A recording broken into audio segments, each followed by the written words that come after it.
We are ready to begin. Am I audible? Am I audible to the people at the back? Can you hear her? Okay. And Zoom? Are the people on Zoom? Oh, wait, we have 9 people on Zoom. Okay, that's great. 8 Yeah, people. there's 9 people. on Zoom. Okay. I am Oh, using wonderful. a mic. People on Zoom, can you guys hear me? Yes. Oh, Yes, we can do. check the Yes. chat. Ah. I wonder, will they be able to communicate with us? They can. They can. Okay, somebody on Zoom say something then. Yes, okay. We can Thank hear you guys. Yep. Excellent. Good morning.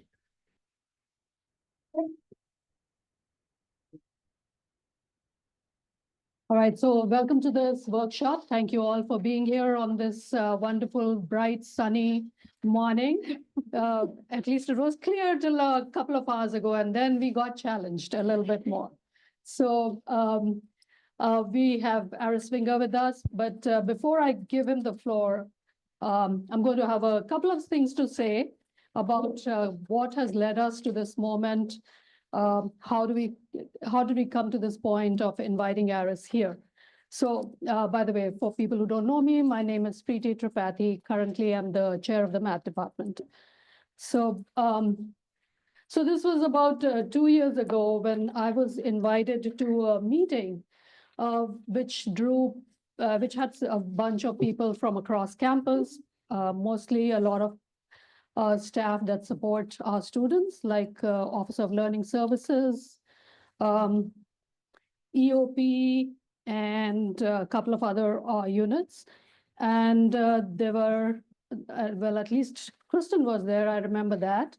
Debbie Furlong from Institutional Research, etc. At that meeting, which was called something like Student Success Equity Initiative, some data was shared with us. And primarily it was data about math courses. And we got to see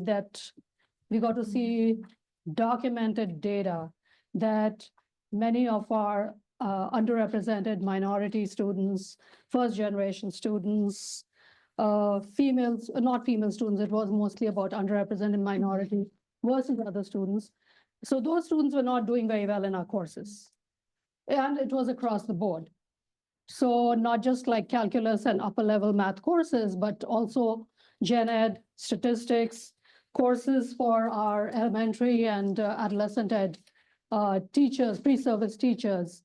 And I mean, it wasn't a shock by any means to those of us who have been teaching here for a long time. We've seen this data, at least anecdotally in our classes, but it was black and white and it was pretty stark.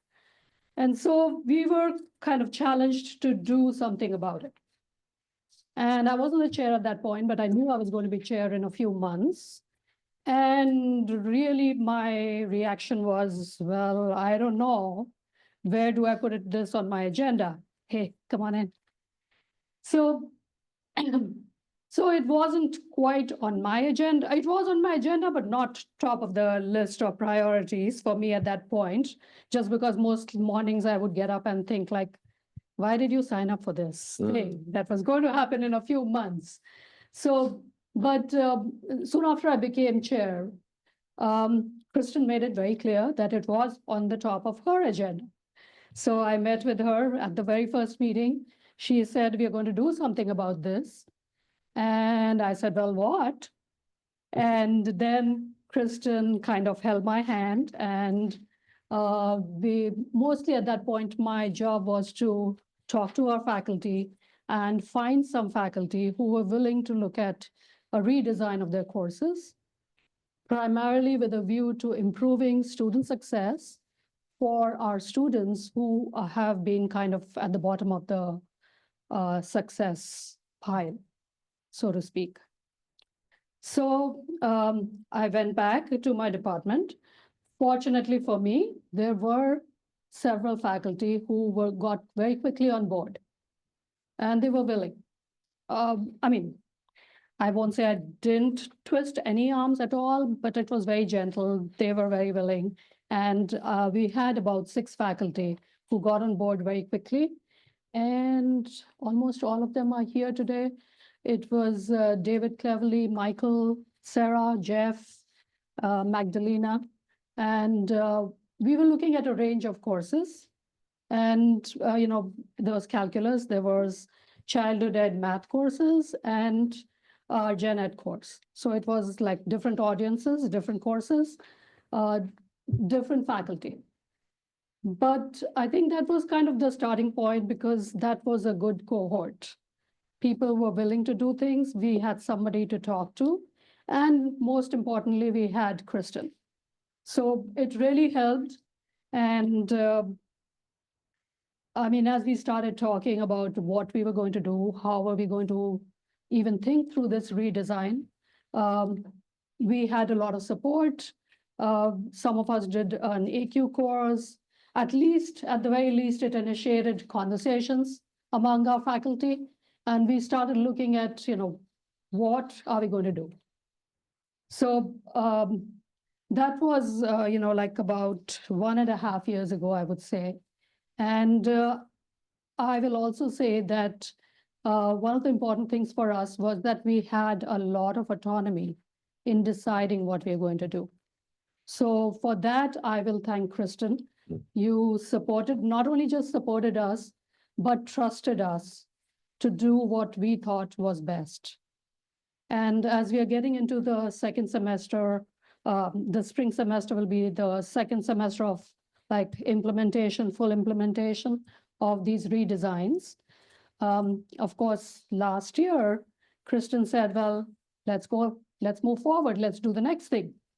And that was when she said, well, why don't we invite somebody who can move these conversations forward a little bit? Who's that? I don't, I was like, Kristen, oh my gosh, not again. And I was racking my brain and thinking about, I talked to faculty, people who've been to various workshops, conferences, etc. And that was when I remembered that a few years ago, I had gone to Pittsburgh at a workshop organized by something called the Center for Inquiry and Equity in Math. And that's where I'd met a few resource people, one of whom was Aris. Now, if I say I met Aris at that time, that would be a bit of a misstatement. He wasn't there for the first couple of days, I think. Oh, you were in and out. I was in and out, yeah. Yeah, and I was like, okay, this is Mr. Big Shot, PhD from Carnegie Mellon. He's given his name. We are very grateful, but we are not going to see very much of him. I think it was on the third or fourth day That's right, yeah. that I learned that you were actually working with high school I students. was, yeah, I was in the high school summer Yeah, program, so you had an earlier commitment, and that's the reason why the workshop was being held in Pittsburgh. And he was working directly with high school students. So my idea of like Mr. Big Shot not going to come here went out of the window. And that, very few research mathematicians take the time to work directly with high school students. So I thought that was like something really impressive. And so I thought of Aris, and I emailed him. And within a few minutes, he responded and said, yes, I'm willing to come. And he was actually excited about coming to Oswego. I did not tell him anything about the weather that day. I figured, he'll get to know depending on what it's like. January can sometimes be very pleasant. Yeah. So we'll invite you another time, and maybe it will be pleasant. Today is pleasant. Today is pleasant. So here we are. Aris is here. He made it in last evening. Aris is an associate professor of mathematics at Georgia Gwinnett College. Did I say that correctly? Perfect. Okay. And he does a lot of other stuff. I'm not going to go through his entire bio here. It will take too long, and I'm sure you're going to find out.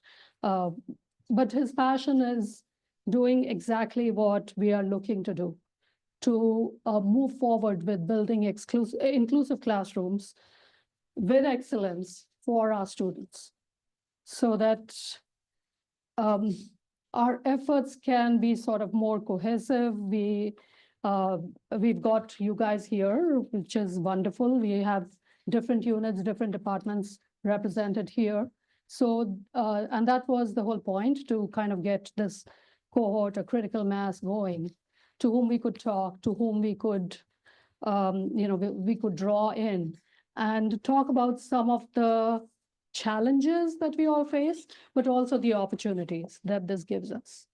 So, Aris, I will say just a couple of things, not to embarrass you too much, but I know that you've been you are the co-founder and co-director of something called the Hybrid Academy. I am, yes. And that's, let's see, I have to actually say this right. I hope you'll talk about it a little will, bit, but it's a non-traditional accredited school in the greater Atlanta area, serving marginalized middle and high school students. So that was something that I wanted to talk about. You worked with teachers across this country and institutions in a consistent way. It's not like once in a great while workshop and then we are done. There's more consistent work. This is his passion. And we are very thankful that he agreed to be here today and to help us with this task. So with that, I will welcome Aris Winger. Thank you. Good morning, everybody. Good morning, everybody. I'm just so happy to be here. Zoom people, good morning to you. I will do my best to, again, keep you all in mind. I will make that smaller. I am Aris Winger. I took a little bit about myself. I want to know who you all are also. Let's see if this works. It was working. Click on the. Oh. Are you saying if I do, if I do this? Okay, perfect. Thank you for that. So I'm here for a couple of days. We'll do introductions, talk about purpose. I got a couple of frameworks I want to talk to you about. And then later today, it'll be just me and math people, right? But, thankfully, we have people from all different departments here this morning. I'm going to say this a lot, so get ready. All the way from Atlanta and to trust you with snow to be with you to do something meaningful. And that has a lot of implications because that also means that I didn't come here to do anything safe. So I came here to push you lovingly and to open up discussion. I did not come here to spend 6 hours to lecture to you, right? So I'm here also, having done and having had some experience. I'm old, so I've been around, done lots of talks and worked with lots of institutions. So I have some experience. I would never come to this place and tell you how to do things, right? And so what I'm hoping for is an amalgamation of what I have seen, what you all know about this place to create something better than what we can do individually. Yes, that requires that for us to open up our imaginations, right? And so we'll talk about that because some people just want to keep things the way that they are, right? And so I'll say this now, if we keep things, good morning, everybody. I'm ready to go. Let's do it. If we keep things the same, people will suffer. If we keep things the same, people will suffer. If we keep that, right, that's the anchor, that's what fires me up in all this snow. That if we just keep doing what we've been doing, then we have less and less people connecting to the greatest discipline in the history of the human experience, mathematics, right? And so I'm here because of that, okay? So we'll do a little bit of that. Norms and agreements. We'll talk about norms and agreements as an action item for Monday. I'm hyped for Monday. I'm hyped for Monday because there's some people in this room who Monday, Tuesday will do something that they have never done before. And there's some people who will say, wait, where did you come from? Who are you? That's different from anything I've seen in the math class. You're great, my professor didn't say that. Right, we're gonna do something different and to be impactful starting on Monday, Tuesday, right? We know the norms, be respectful, speak from your perspective. I'm going towards being uncomfortable. We're not gonna solve every problem during our 2 days together. Hang with me, right? 3 hours. I do have breaks built in. So then we need some breaks. So you were like, yes, we do. That's right. I appreciate that. Now I do want to, pay attention. We got some deans in the room. Okay, so I want to honor status. And so I do have some anonymous places for us to reflect, right? Now I've heard that the deans are fantastic and great. I also understand how power works, right? And so we will, and so I will reserve the right to kick you all out if necessary, right? And so, because I'm just visiting, so I can, and hopefully the check is already on the way. Again, most risky comments tied to that will be anonymous, but what we're saying here is here. I'm Aris Winger. The greatest honor I have in the world is to be the father of my daughter, by far. The greatest event that ever happened to me was June 18th, 2011. We'll edit that out of the recording that I got the birthday wrong. My wife is with my daughter at this moment. They are not in school because they got much less snow than we have here, but somehow they're way more scared down there. And so I'm a Black person in the United States of America, and I'm still going to say that regardless of what happened this past week, that I am a Black person, and that means something.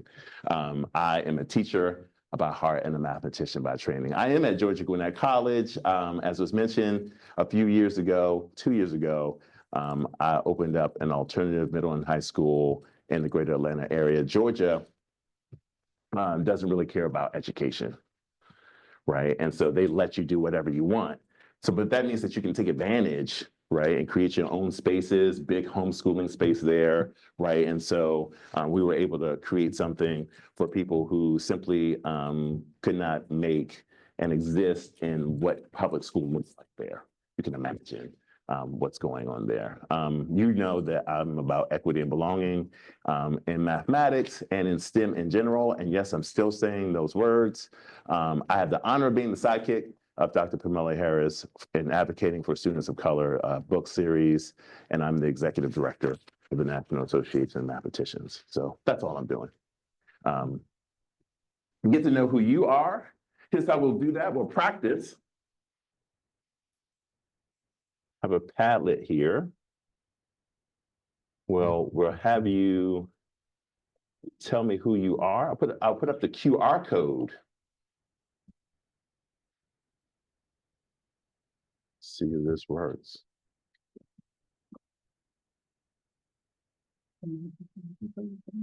I've never understood how it never fits. So we'll see. I can't even stretch this. Let's download the image. There we go. Let's just look at it this way. There we go.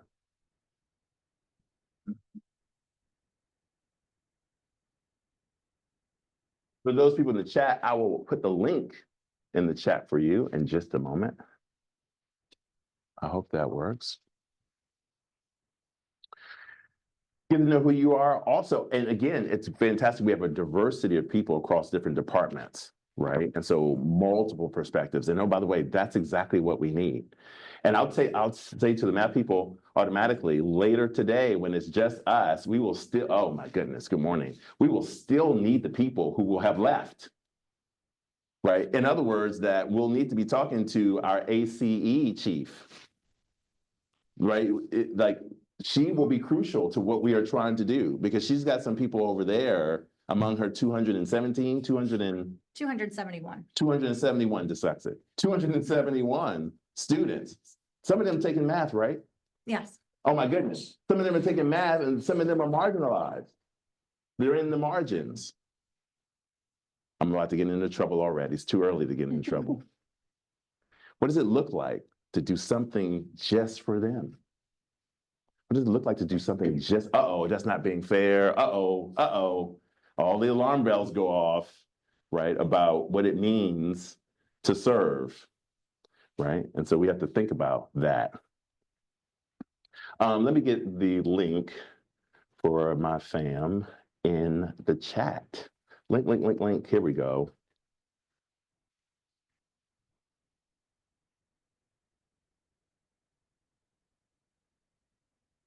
Some people from California, welcome.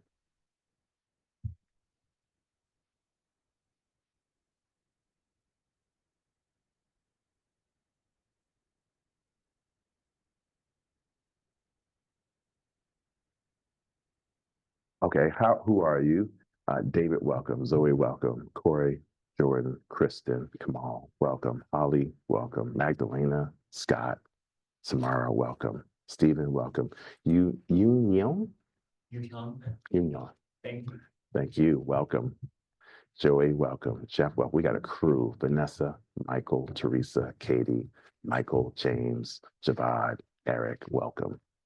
Ryan, welcome. Jennifer, welcome. Mark, Sarah, Elizabeth in purple, welcome. Lillian, welcome. Retired already? The semester hasn't even started. Well, you got a semester ending and starting, right? That's true. So we got energy. We got some people who are sick in here. Thank you for being here anyway. All right, Chili. All right, so good. So we know how to be anonymous. 12. I haven't seen a person who's 12 for a while. That's good. What's your role? We got psychology, advisement. What does VAP mean? Visiting assistant. Okay, excellent. Thank you. Welcome.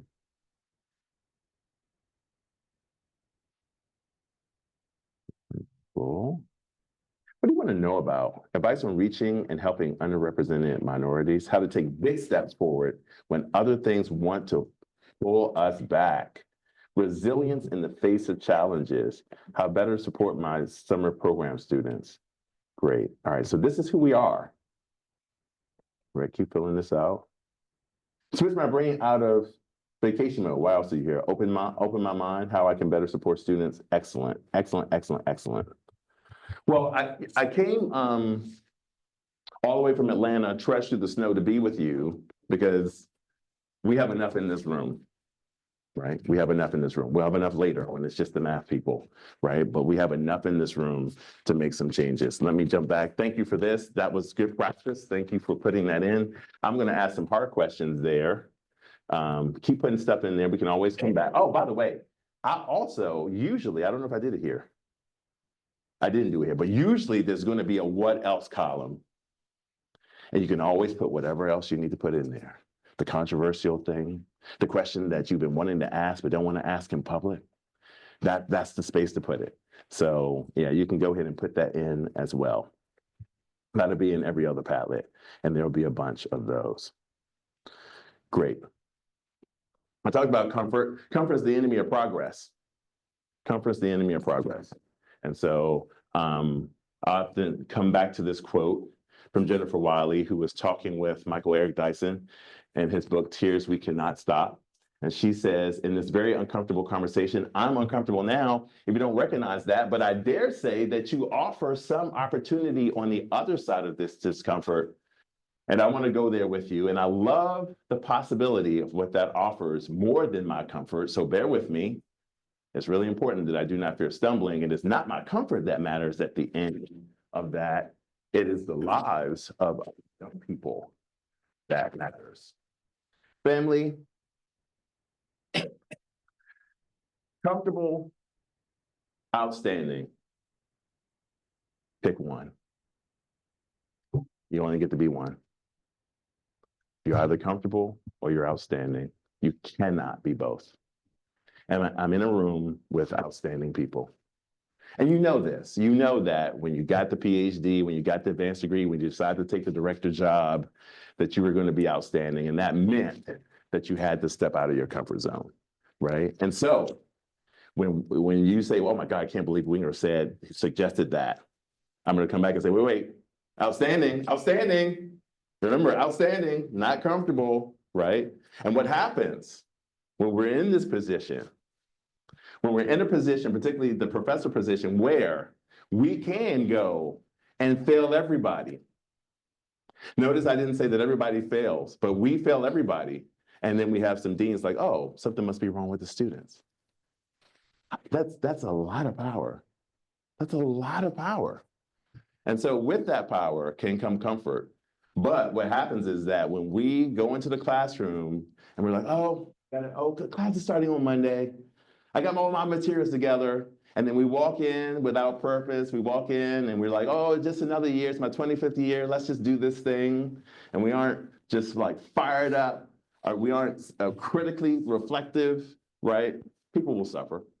The same people who have suffered, they will continue to suffer, right? This Monday and this Tuesday, I need us to come in like it's year one. Like it's year one. It's year one for some of us in this room. Like, oh, yes, let's do it. Let's go. Are you fired up? Yeah, All right. And your name again? Joey. We need to be just as fired up as Joey on Monday and Tuesday.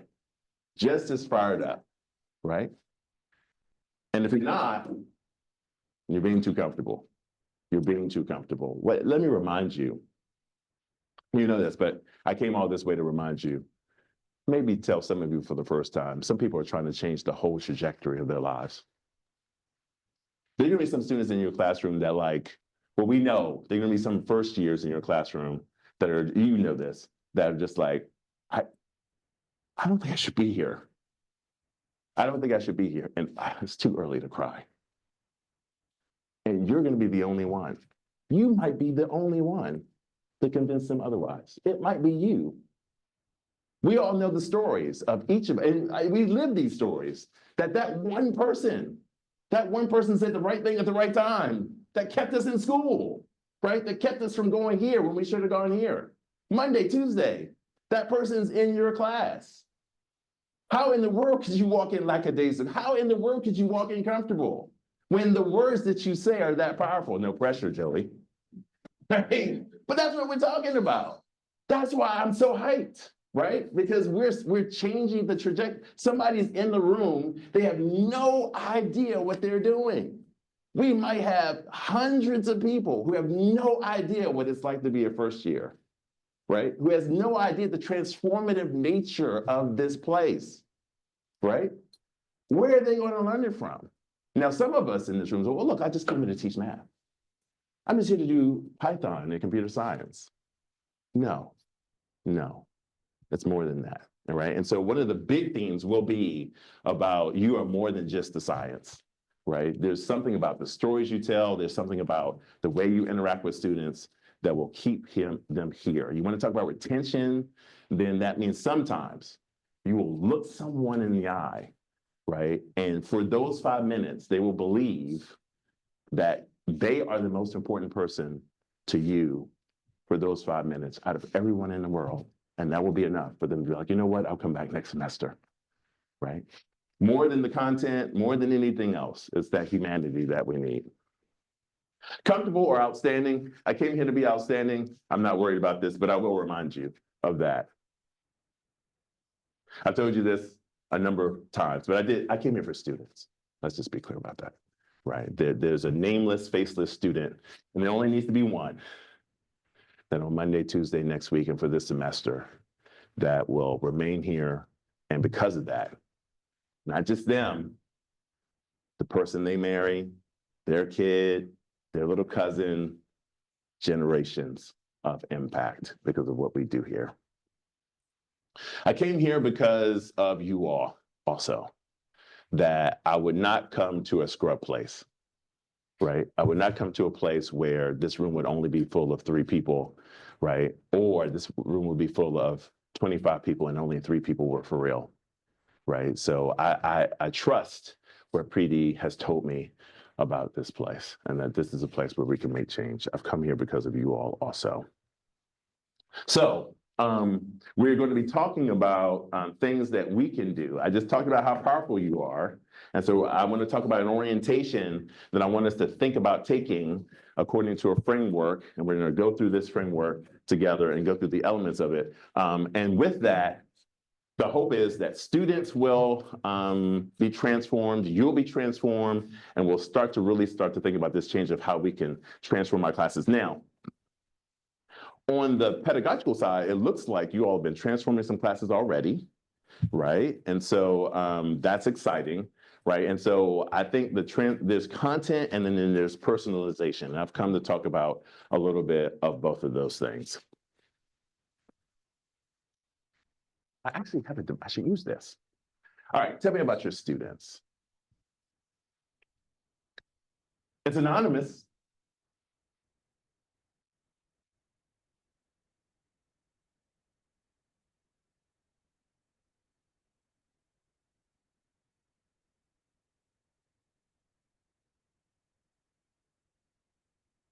Tell me about your students. Appreciate you. Dialed in. Dialed in.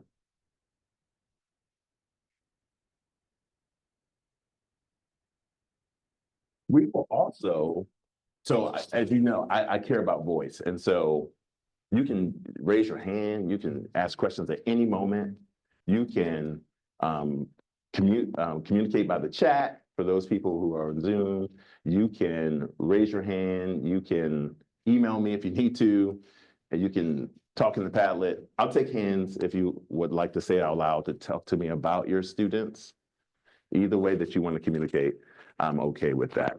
I'll put the link in the chat for my Zoom fam here.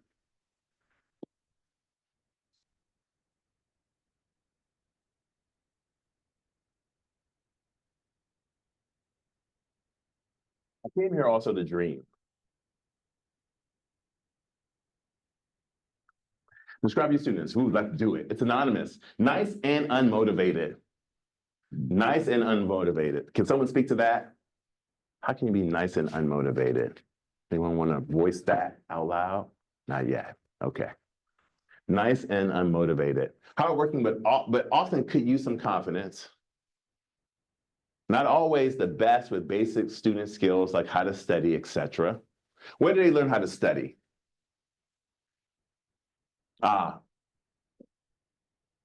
That's one answer. Others? Oh, I got a nod to that. Wait.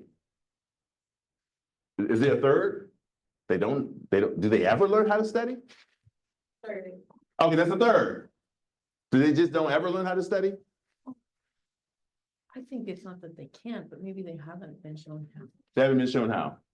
This is good. I want to make sure I have my question very clear.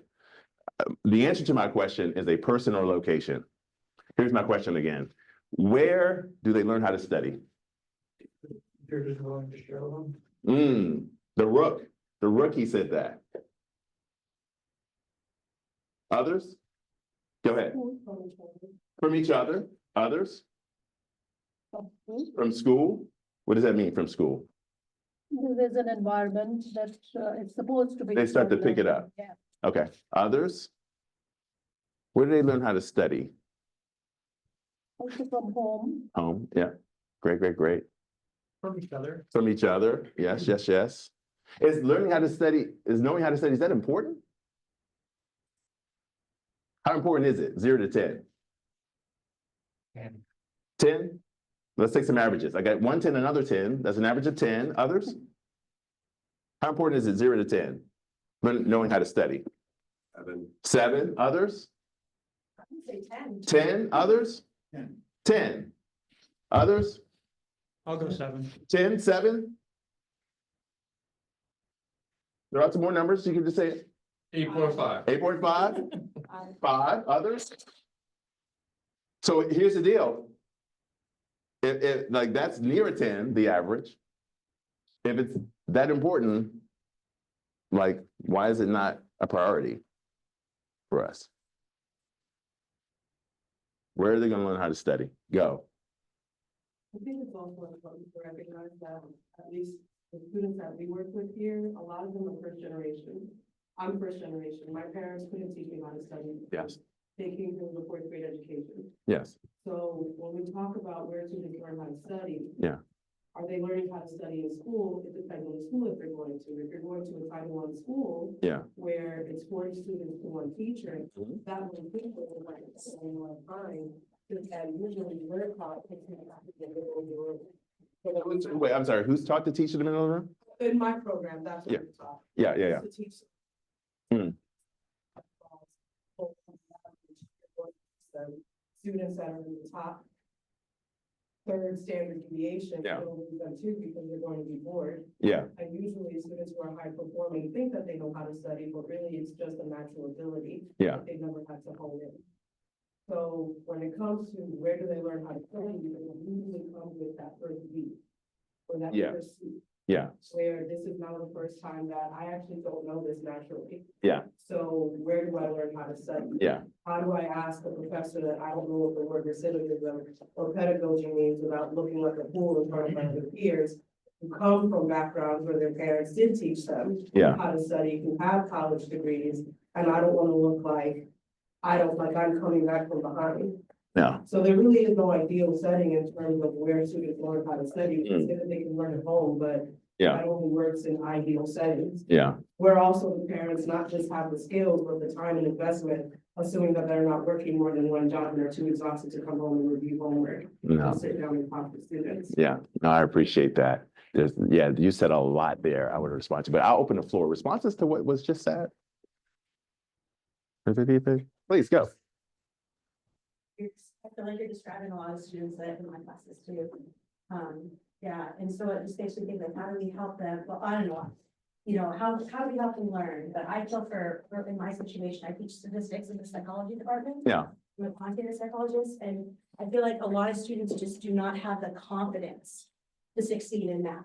It's like we're our own worst enemy, and it also becomes a self-fulfilling prophecy. So I mean, again, these are psychology majors that I get to teach, so we can talk about things like, you know, what do you think about your ability? And how does your experiences affect your studying? But Yeah. you feel like I fell short all the time. So Yeah. thanks for coming here, Dawson. Goes. No, I appreciate you. I appreciate you. Other responses to what was said? So you said a lot, right? And one of the things I'm excited about what you're saying was there's some narratives that came out, right? And I came here to stomp narratives, right? There's some narratives that are living that we don't interrogate, that we need to smash if we have any chance. And you said one of them, that we teach to the middle. Now, I'm not going to say whether that's right or wrong. I'm just saying that that has consequences. And you said that's so smooth off your tongue that that's just the way it is. And that's how we're going to roll. We walk into a classroom, teach to the middle. Everyone else is, if you're below the middle, good luck to you, right? I came here to imagine something different. What would it look like to do something different? I actually don't have the answer to that. I came here to ask the question. And you know why? Because I don't know this place, right? Like, how can I come in and go, you need to do this, like, but I came here to ask the question. And I'm going to come back and, you know, in months, and then notice that you all didn't try to answer it. I'm going to cuss all y'all out. Like, because the other narrative that is problematic that you brought up, that you implied the whole way, I say this lovingly, is that when I talked about how to study, you talked the whole way about before this place. All these people are here now and they don't know how to study. Whose responsibility is it? Ours. Okay, but nobody wants to do it. Nobody wants to do it. Later today, lovingly, I'll sit with my family, the math faculty, and a ton of them will just want to teach math. We don't have time to teach study skills. Another narrative, sledgehammer to that narrative. We don't have time to teach study skills. We don't have, and by the way, what bothers me so much about that is that, by the way, we are the greatest problem solvers in the world. But we're so quick to say, we can't do that, we don't have enough time, as if somehow, like we solve optimization problems. And so we have 15 weeks. We have 15 weeks times, you know, 3 hours a week, right? And then we literally have all these minutes. And you tell me you can't talk to me about how to study, right? But wait, man, it's not our fault. Let somebody else do it. Oh, let them do it at the ACE, or let them do it over at the other. Let's just push it off to somebody else. As if somehow studying the greatest subject, right? We know how to do it. Somehow we don't want to share that because we don't have enough time, right? Oh, wait, maybe I should go back.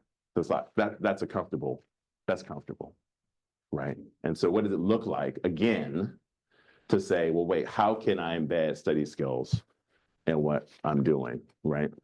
And so for me personally, every single day, I'm saying a study skill thing in my class. So I'm at Georgia Gwinnett College, it's open access.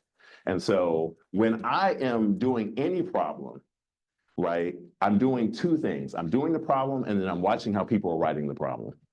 And then when I see them skip a step, or particularly the note taking, I'm just looking at their notes. I'm just like, oh, that's terrible. Those are bad notes. Lovingly, right? Now, why is it that I can tell them that that's terrible notes? Why can I tell them that? Why is it that they don't run out upset about that? Since when?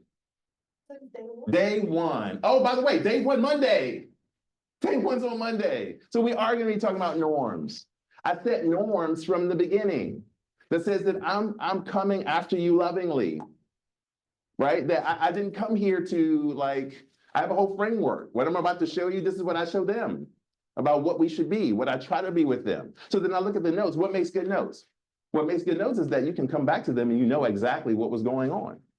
And then I just asked them, well, if I covered this 3 weeks from now, you came and looked at this, would you be able to know exactly what was happening? And they say, no. It's like, well, then they aren't good enough, right? And oh, by the way, how is it possible that I wrote all of this and you have 1/3 of that? And I said, well, I took a picture. And then we have that conversation, right? So I took a picture, right? Describe your student, afraid of new things. Okay, great. Underserved minority population, STEM-based discipline, dreamers, lacking support, hardworking, anxious, overwhelmed, lacking in confidence. By the way, these are the people who are coming into our classrooms, right? And again, if we think that we're only teaching in our disciplines and this is who's in front of us, right, then we're missing out on opportunities. Okay, so mixed bag. A lot of students I work with are motivated, but have to confront a lot of barriers and not the best with professionalism. Excellent, right? I'm struggling with this comment, right? They have no idea what they're doing.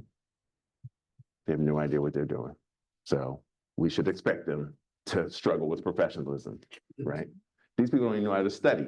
You think they know how to write an email? You think they know how to act the right way, right? If they don't know what they're doing, right? And again, and by the way, nobody wants to help them. I want you to look on Monday and Tuesday and say that these are people who are completely lost. How would you teach differently if I told you everybody was lost? If I told you everybody was lost, how would you teach differently? Right? And I mean, lost about everything, not just your content area. Like they barely know where the room is. They don't know like why they picked the wrong major, right? They picked a major because that's what their cousin told them to do, right? Like they are everybody needs mentoring. Imagine if every person needs mentoring. And by the way, this is why I'm here, because you all have wisdom to burn. And you're keeping it to yourself. And I'm just saying, just let it all go.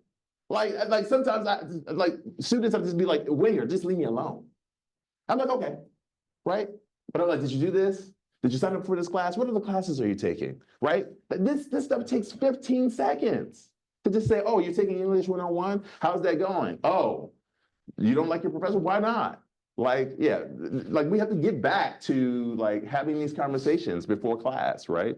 Instead of being on the phone, right?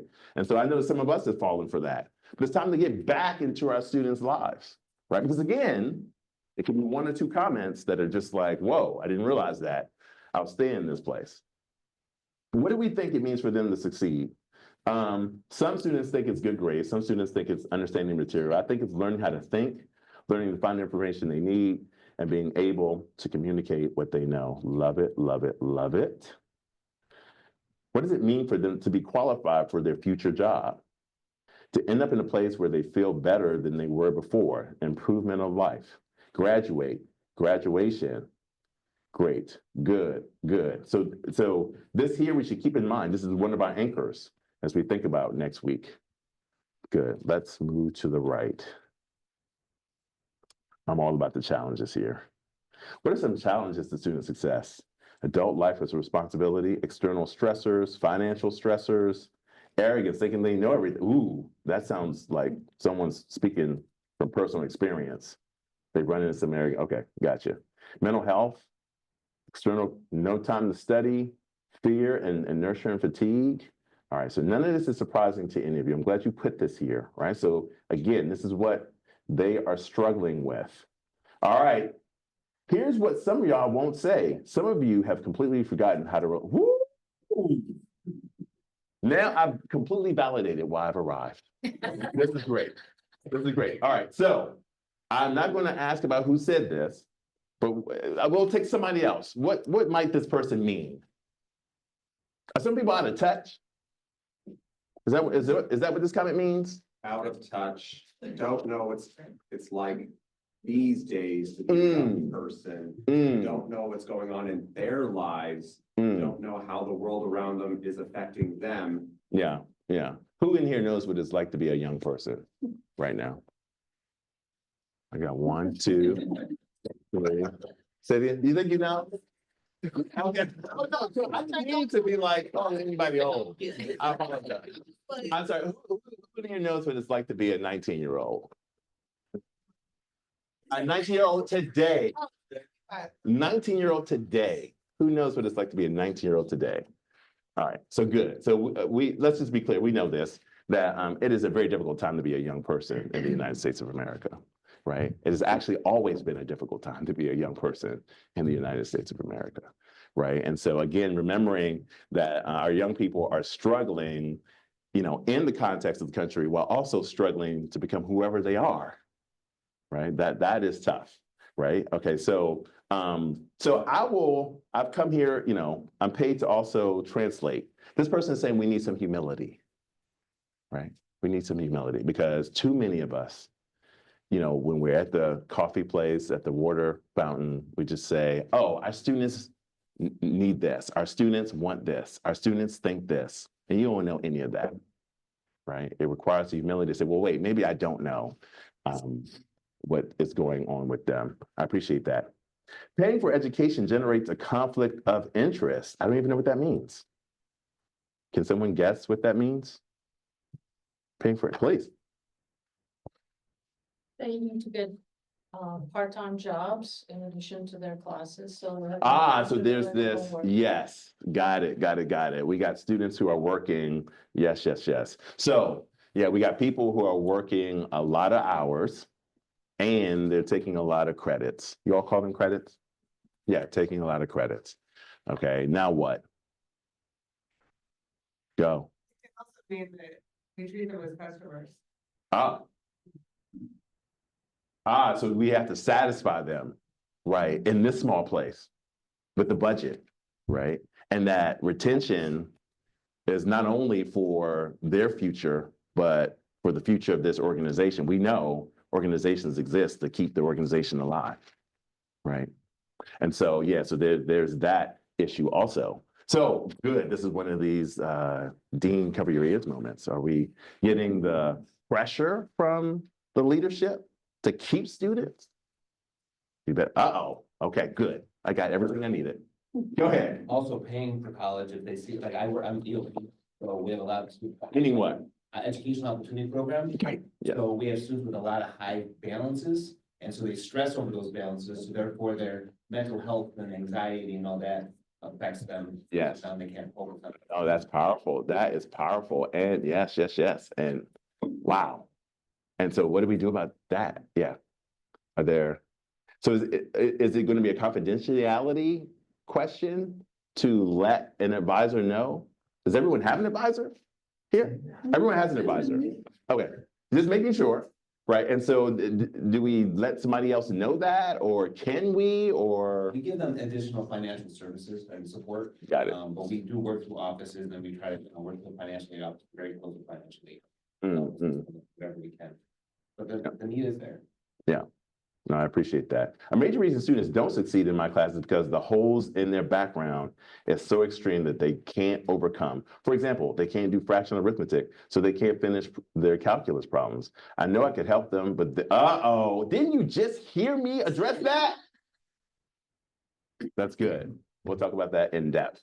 And so when Preeti contacted me, I was just coming from Humboldt University, and there they have a year-long calculus course. They have no pre-calculus. They just have a year-long calculus course to address what's in blue, right? So they had been saying what's in blue for so long, and they just decided to reimagine the whole thing, right? And so, yeah, go ahead.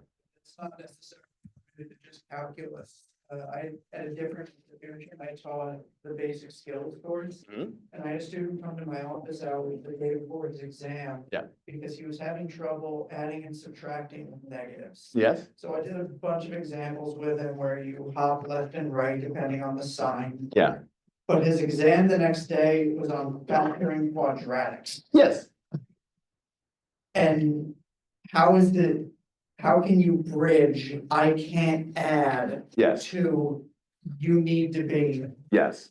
factoring? Let's stay here for a moment. Let's help them out. How do we do that?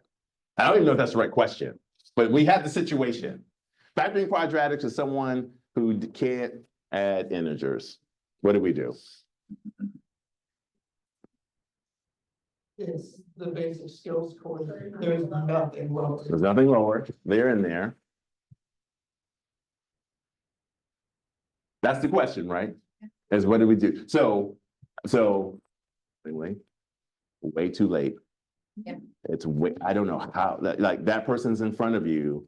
And now we know, like, so I'm imagining how do we get that person in front of us and and we're talking about this later today, like all the warning signs show up as soon as possible.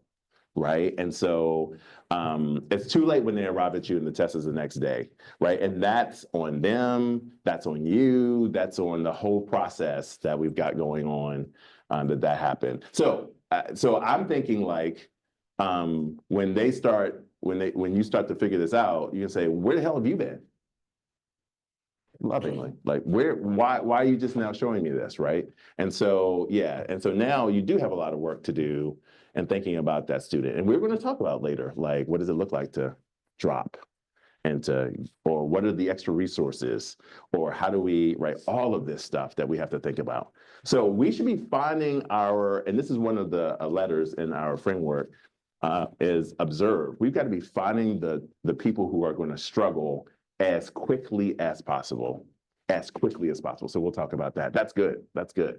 But yeah, this is the whole gap thing I struggle with because what this means for math in particular is either you know it or you don't. If you have the prerequisite material, great. If you don't, go away. It is one of the largest narratives in all of math education. If you don't know enough, please leave. If you don't know enough, please leave. Is that who we are? Is that who we are? Can we imagine something different? That's what we're saying, right? A lot of students don't realize they need to be putting more work in class, outside of class, or don't know how to engage efficiently or effectively.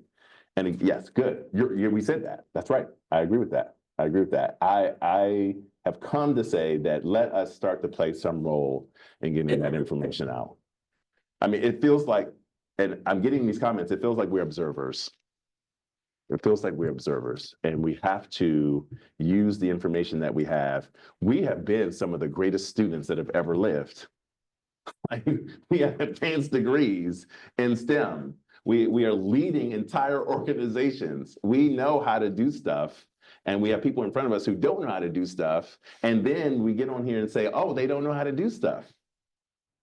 And they've been in your class for 15 weeks. But then again, oh, I'm sorry, you have to teach computer science. Right? Like, yeah, I mean, there's a middle ground I think we can have there, right? They fear asking professors to use different examples because they don't know, they move to the next topic. Okay, so great, so let's just get right to it. So is there a first year 101 course for the school? That's a no, boss.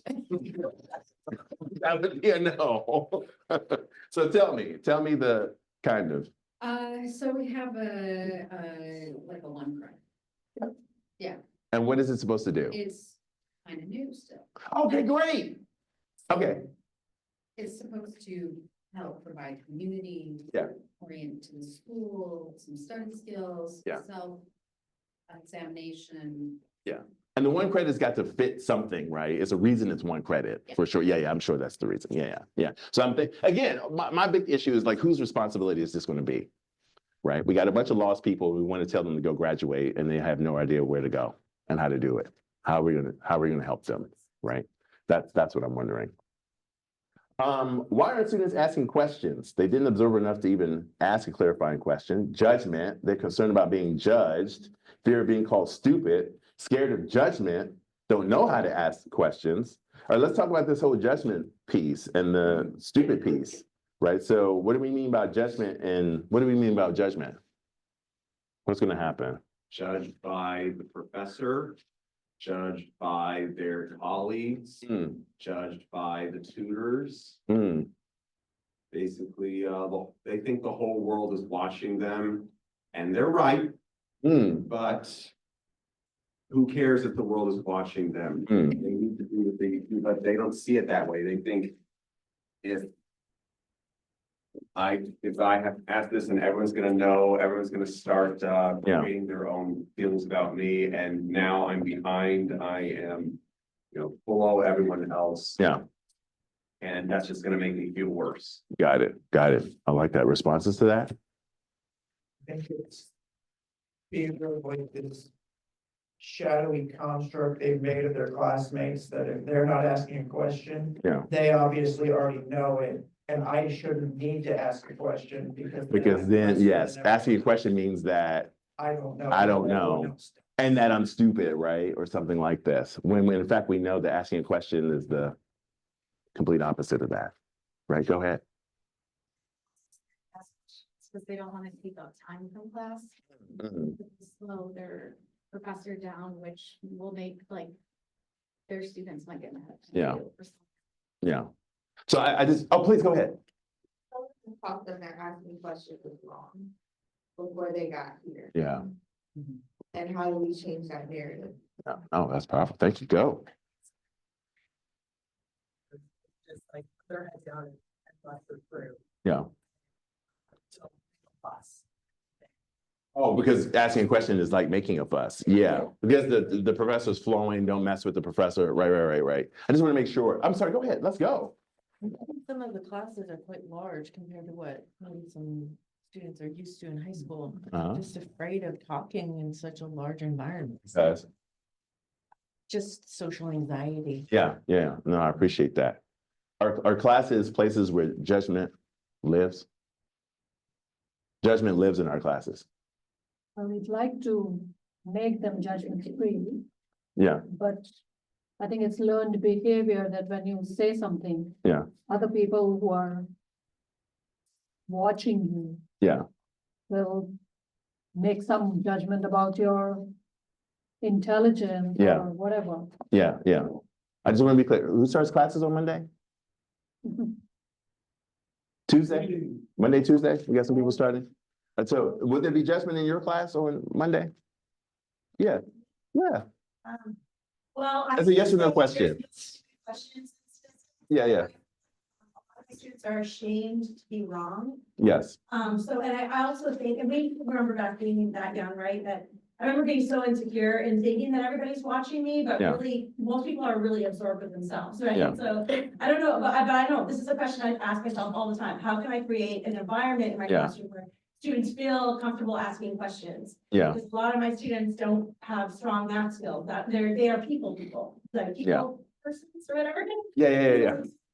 They don't think that studying psychology has anything to do with math, but doing research in psychology does. So so they feel like they don't belong in that class, right?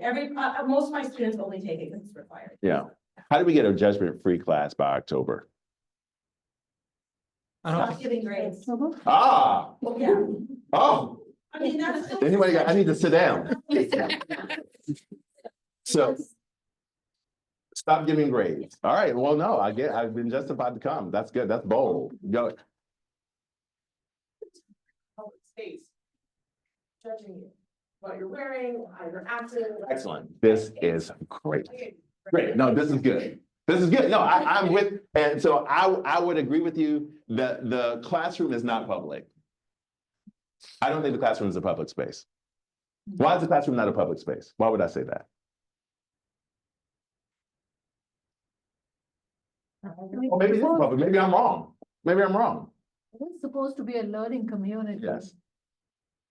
So it's not a public space in the sense of, anybody can just walk in and. There's something about there's something about, we can't have it both ways, right? Mhm. You all have a lot of power. And you do, right? And we're our K2, we have some math educators in here. Mhm. We know that there are K through 12 spaces that are judgment free. Do you believe that? You don't believe that? You don't believe that? You can buy signs that say they are. You have to see it. Oh, wow. So I just want to be clear. So you think it's impossible for someone to raise their hand and just guess? Have you read Rough Draft Teaching by Mandy Jansen? No. I have. Right. A little bit. Yeah.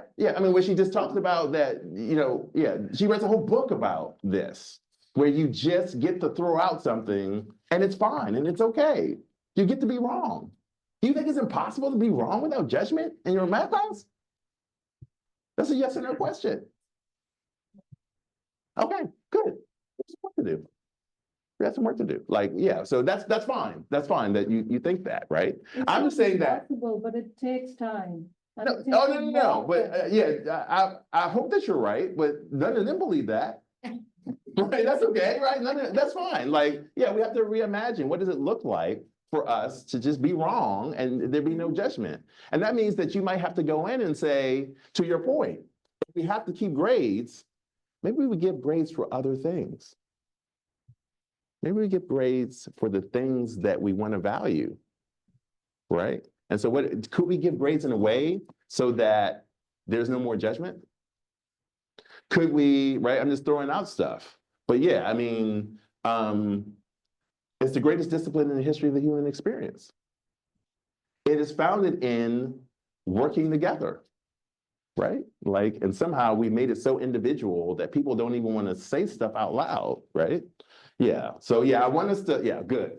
We gotta, so I'm wondering what we say next week, and I'll add this for tomorrow about what we say this week, what needs to be written in the syllabus, right? What do we need to put up that this is a judgment-free zone? And no one's gonna believe you. This is what's hard about fighting narratives that are decades old, right? I have to let you know, it's tied to you also saying, oh, I don't know how to do this. Oh, when I learned this, here's where I struggled. Oh, I got this wrong. Oh, my bad. Oh, right, because right now you're perfect. You're the professor, you know everything, right? We got to break, everyone can be wrong and that be fine, right? Now I want to honor the fact that, and we're going to talk about this balance between being wrong and authority, particularly for women in mathematics, where authority is very important because they don't have full authority given to them automatically in math spaces, because math spaces can be toxic, right? So again, we have to balance that about being wrong in those spaces. All right, good. So column, I'm claiming this column here is all on us. It starts with us, right? Because it's our environment. Like we don't walk into the classroom on Monday, Tuesday, and it just be like a public space, and we're just all meeting in the classroom. It's a place where we have full control. It's a place where we make the rules. It's a place that we're responsible for, right? And so, if judgment's happening there, then we have to say, well, wait, what can we do to make sure the judgment, is gone? What else? Maybe it's not about teaching study skills, but rather teaching how to be a math thinker, right? And hopefully there's overlap there, right? I like that. Oh, great, difficult conversations. That's why I came. And K through 12 materials presented in a variety of ways, and students have reminders to support them. They may not learn to advocate for themselves. No, I appreciate that. Great, I am way behind because of y'all. This is good. Here's a framework.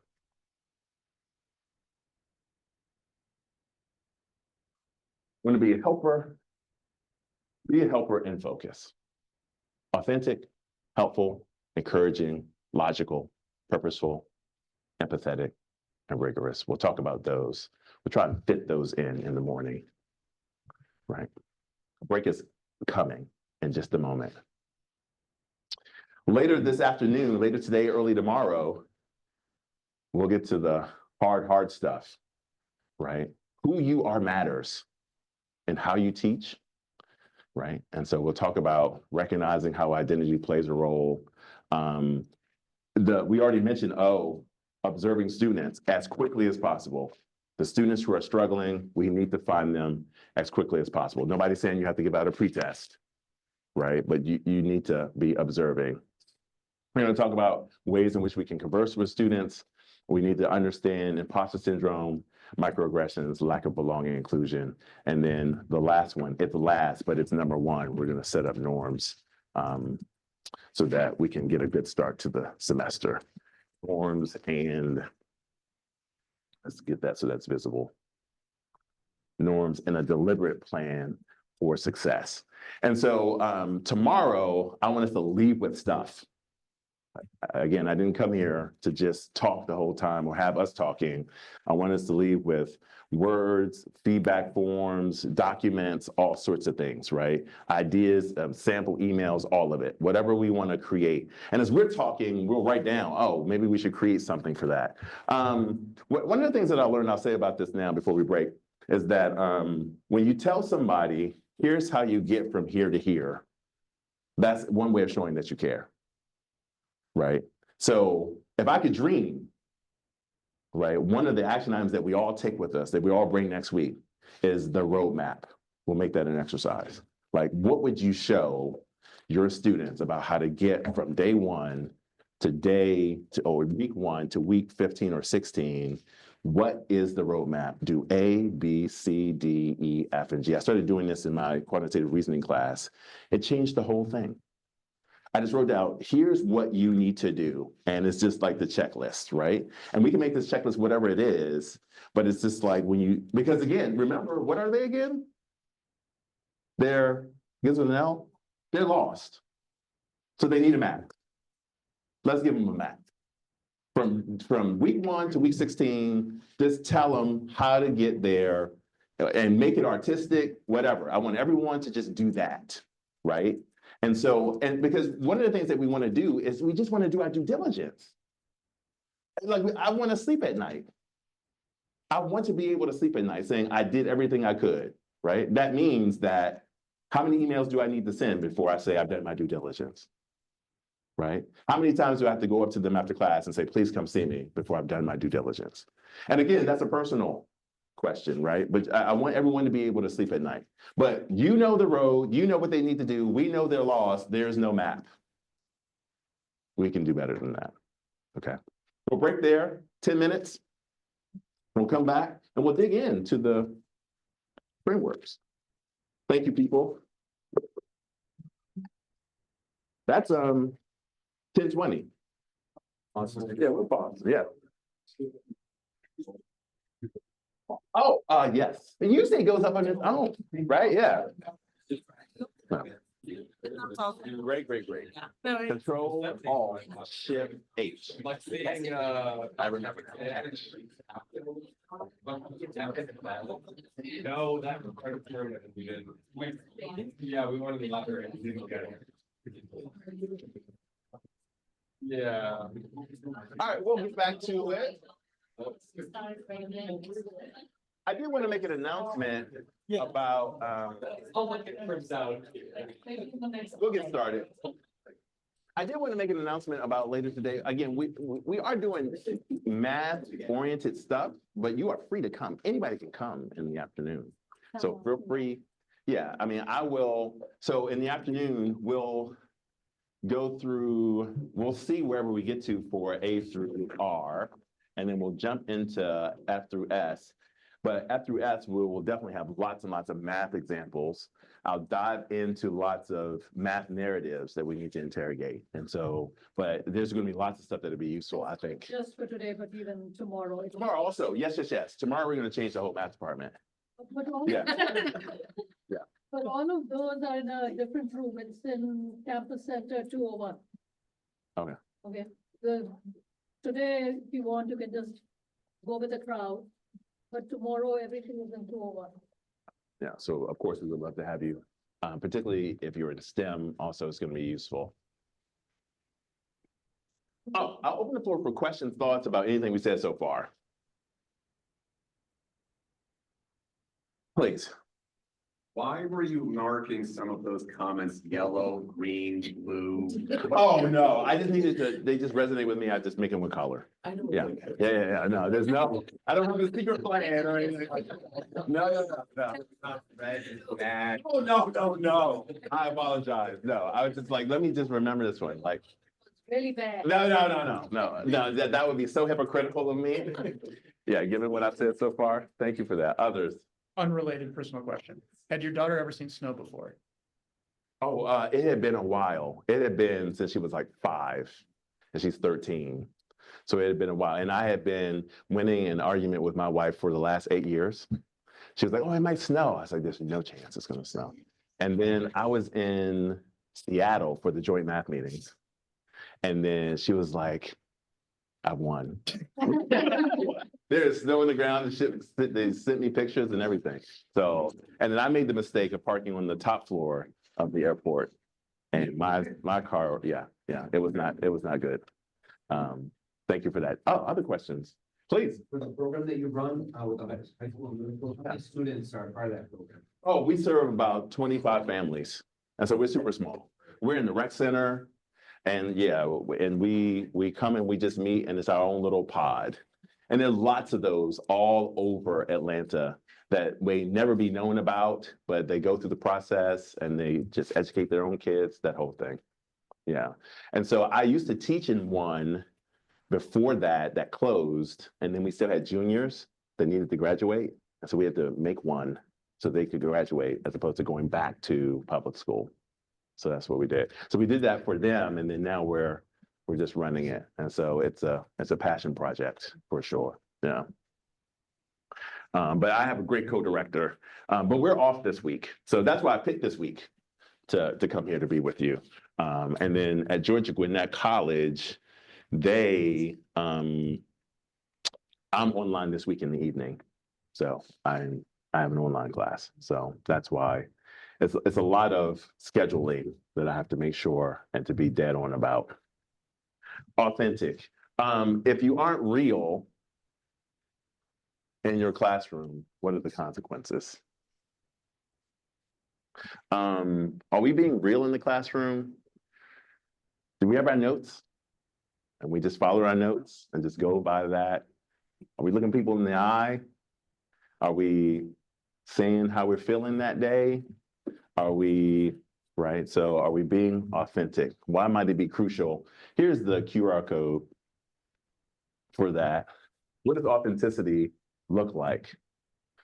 Do some of us feel like we're performing a script? I have to tell you, I was performing a script from the very beginning at the start, like, oh, I got to get it right. Because I think there was something about making sure that definitely when I was early, not making mistakes. I did not want to make mistakes in front of people, particularly because I was young. And again, here we are with identity, right? And so Black man, first class at Carnegie Mellon University as a TA. And so, yeah, I was the only Black person in the whole program, the graduate program, and I did not need a student to come and say, yo, Winger doesn't even know the material. Right. And that, yeah, so there was pressure for that. So I was very much like, let me make sure I have all the homework problems ready to go. I can answer them immediately. And so if you watch me the first few semesters, I'm just going through the content and it's flawless and perfect. I'm not looking anybody in the eye. I'm not turning around. I'm writing on the board. And yeah, I've got all the stuff like quote wrong, right? I was not being authentic at all. Today, older, quote, established, male, I get to be like, oh, I made that mistake. I'm still awesome. Right. Yeah, like it's that type of thing, right? And so like I get to just step over that, right? And so the days of people on the first day of class questioning my authority, oh, why should, are you sure? Wait, where's your, like all of that? I still do that first, regardless. Right, and say I'm Aris Winger, PhD from here, blah blah blah, right?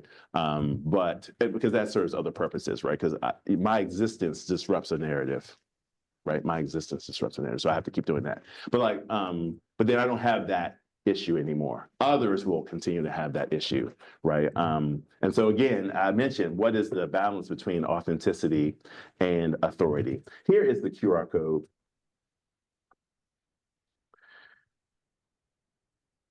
And feel free again we're leaning heavily on the Padlet to say something out loud.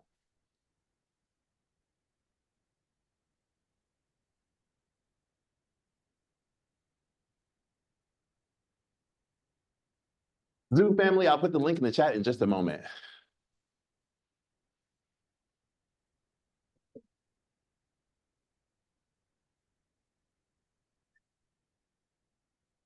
If you're not being real, you're not being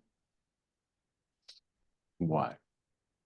You're not being vulnerable, not being even more basic. Begins with an H. Honest. Honest, like that. What else? Human. Human. If you're not being authentic, you're not being human. Authenticity, telling the truth, is the primary vehicle to show love in the classroom. Authenticity, telling the truth, is the primary vehicle in which you show love in the classroom. Right? And if you want to go up there and be a robot, then they're going to think you're a robot. Right? And then what connection can you possibly have? Authentic. Now, that doesn't mean that anybody is your friend, right? And so, again, we're back to this. I mean, one of the underlying things we have to think about is this, let me get the link here, is this balance between our relationship with students. We know that they are not our friend. Okay, wait, let me do this. It's Control, Alt, Shift, H. There we go. But we also want to connect. Connect in meaningful ways, not our friend. Want them to tell us what's bothering them, not their psychologist, not their therapist, right? And so we want to come in and be who we are as much as possible, right? Oh, by the way, I guess let me step all the way back. Each of you is a miracle, right? And so you don't have to do anything else but just be you, honestly, right? I mean, here's what I know. I know that if I sat with you and we talked and for 30 minutes, I would be completely enamored with you in your life, right? And so I'm not suggesting there's another person that you need to pretend to be when you go in. Just be you, right? And so, because I believe that that just comes off to students, right? And you being you, in addition to establishing with our norms and what we're going to do early next week, to show that you care about their success, you be you and you show that you care about their success will transform the whole thing in lots of ways, right? Floor is open. Comments, questions out loud, in addition to the Padlet. What does authenticity look like? If I want my students to feel comfortable sharing with me, I need to share with them, there's something there. Oh, I'm gonna make it a color, and I'm just making it a color. So I like that one, so I'm just making it a color. Knowing students' names and talking to them directly. So now we're getting into some, technical stuff. We know the other impossible problem. How many students we got in our class? Sometimes a lot. Like, I like that. Which is what is that, brother? That could be, what numbers are we talking about? Here we can have a combined section of up to 70. 70, right. How do we connect with 70 people? We will not connect with 70. Let me just take you off the hook. We're not going to connect with 70 people. And how much time? 50 minutes? Hour and 20? How much time are we talking? Depends, what event, it's 55. 55 minutes, 100 people. 55 minutes, 70 people. I was doing Math for America, a talk there, and someone had 37 people, 45 minutes. 43 minutes, I think, right? But 55 minutes, 70 people. How are we connecting then? That's not most of our classes. Most of our classes are 28-ish. I'm not going to do it with 28. So let me take you off the hook there. We got 28 people, 55 minutes. How are we connecting? And so here's what I want to offer. I want to offer that, like Maya Angelou said this, that about, it's just about how people feel when they're around you. I'm not suggesting every single class that you are going to connect with 28 people, but the math is clear. 16 weeks. You got 16 weeks to have each one of those people at least for 5 to 10 minutes. Again, as I said before, know that for those 5 to 10 minutes, there's not a soul on the planet they care about more than you. Right. And so how do you plan that out? Right now, I've seen in other schools, like people just like set up, I'm going to meet with each of you. I'm going to set up office hours with each of you at some point during the semester. Right. Of course, you know the response to that. Oh, that's so much time. Right. But, you know, like it might be worth it. Right. You have to figure out how to do that reasonably. But I'm just saying that like the 55 minutes, you've been given an impossible task. And then people will come to this place and be like, make sure you connect with every single student all the time. Impossible. It's impossible to do that, right? In the meaningful ways that they talk about, right? So those 55 minutes, yes, you have to get through content. And so what I've been trying to advocate for, if you haven't noticed, is again, sprinkling what you normally do with lots and lots of these things. And again, we'll be talking about that. So great. So do we feel like we are performing a script? Not necessarily during class, but we do need to create and follow a plan for the semester, which sometimes limits the room for improvisation. Okay, I am taking that in. Yes. Okay. So I don't want it to feel like it's at odds. We do have a schedule of content. This does not mean you can't be authentic, right? This does not mean you can't be authentic. Only when I'm new to the material and I'm teaching. Oh, that's interesting. So here we are. So I'm about to get into trouble. Who in here can say, I'm teaching this for the first time to their class? As in like verbalize it. Yeah, like you say it to them. Oh, I've Yes. done it. You can do that. Oh, so we can't do that. Authentic, right? And so, okay, now I can understand those. I just told you the story. Like I'm not sure if I can do that. I think I can, right? But like, I can understand people can't. But let's look at the alternative. You don't say it's the first time you're teaching it, and now you're acting like a robot, and now what do they think about you? Right? Go. Once ashamed to say it with my first name, but the students do that. I mean, in our 30s, she was, Yeah. I don't know what we call students like that, but non-fictional. Yeah. But I was like, yeah, right. What were you ashamed of? What were you ashamed of? Just because I feel like I have to, if I have to be the authority, or like if I'm not smart enough, I'm not gonna be doing a good job, or I want the kids to trust me to impart the knowledge. Yes. You know what I mean? And especially as a woman, Yeah. I feel like Yes. I have less authority in a classroom than I would if I were a man. Yeah. That is true. That's true. Yeah. Yeah. That's the way it's set up, and we have to disrupt that, of course. No, I appreciate that. Other thoughts about this? Good.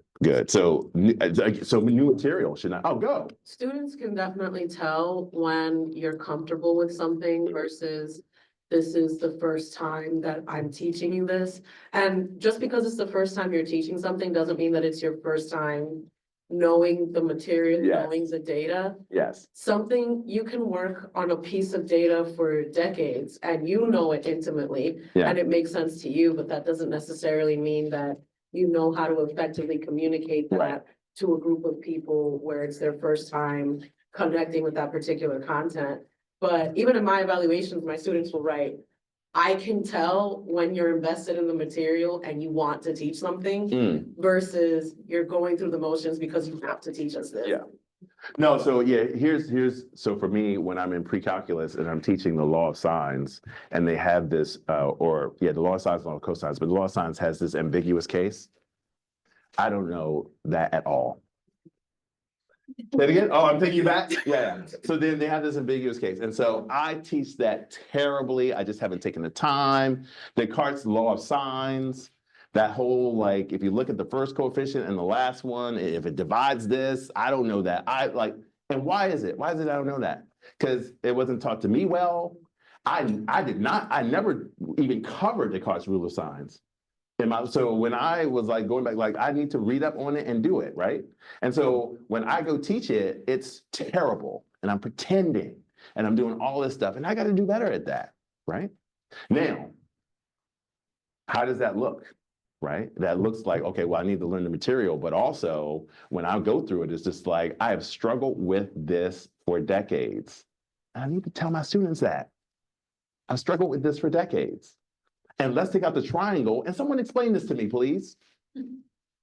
Like, yeah, because like there's a whole, it's a beautiful argument. Like if you take the compass and swing it, you'll know, I've tried to read it. Right? Like you take the compass and swing it like, oh, okay, if this is this and letters and all that other stuff, right? And so, yeah, I mean, and so again, look how long it took me to be able to stand in front of you and not give a damn and admit that, right? Like this is the first time I've ever done that, right? So like, I mean, it's that type of authentic, because I'm trying to be authentic with you right now, right? And so there's something about that because again, if you're not being authentic, the words you say don't hit right. The impact doesn't hit the way we want it to hit. What's the line between authenticity and authority? Authority should protect authenticity, not limit it. We should be authoritative whenever someone's vulnerable moment is attacked, e.g. mocked or shut down. So we want to turn on authority to protect, right? But otherwise, right, again, because of this, this barrier between us and the student that stands to be problematic. We want to be authoritarian only when necessary, is what this person, it seems like they're saying, right? Let's see what else. Conflict. How can authentic? Oh, well, of course we need a filter. That's the first thing I said. We're not best friends. We're not at the bar. We're not, right? But I mean, be who you are as much as you can in this space. I think that's absolutely. Oh, let me make this a color. Right. Yes, there's a place for authenticity. Oh, interesting. How is this possible? Someone help me out with this one. Authenticity may be confused with immaturity. How? Oversharing. Oversharing. So if you say something that you're not, that you're not supposed to say. Now, I think that the examples that I were giving were definitely tied to content, the experience in the classroom. I would imagine that that's where we would keep it, right? And how we might struggle here, struggle there. Or you can say, I'm not having a good day. We don't have to say, I'm not having a good day because I was out at the bar for 5 hours, right? Right. I'm trusting you there that we know the difference. So good. Let's move. That was the break we just did. Helpful. What in the world does it mean to be helpful? And you might imagine that our students have a different definition of helpful than we might have. Floor is open. Let me download this thing. Number 3.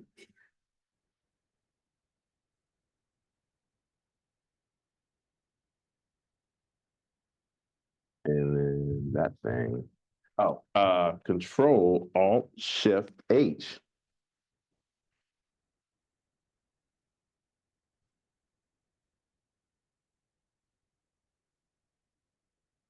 One of the first things we need to make sure that being helpful is not confused with giving the answer. Number 1. Oh, I have some people pointing at me like, yeah, that's right. No, tell me, talk to me. What do you mean?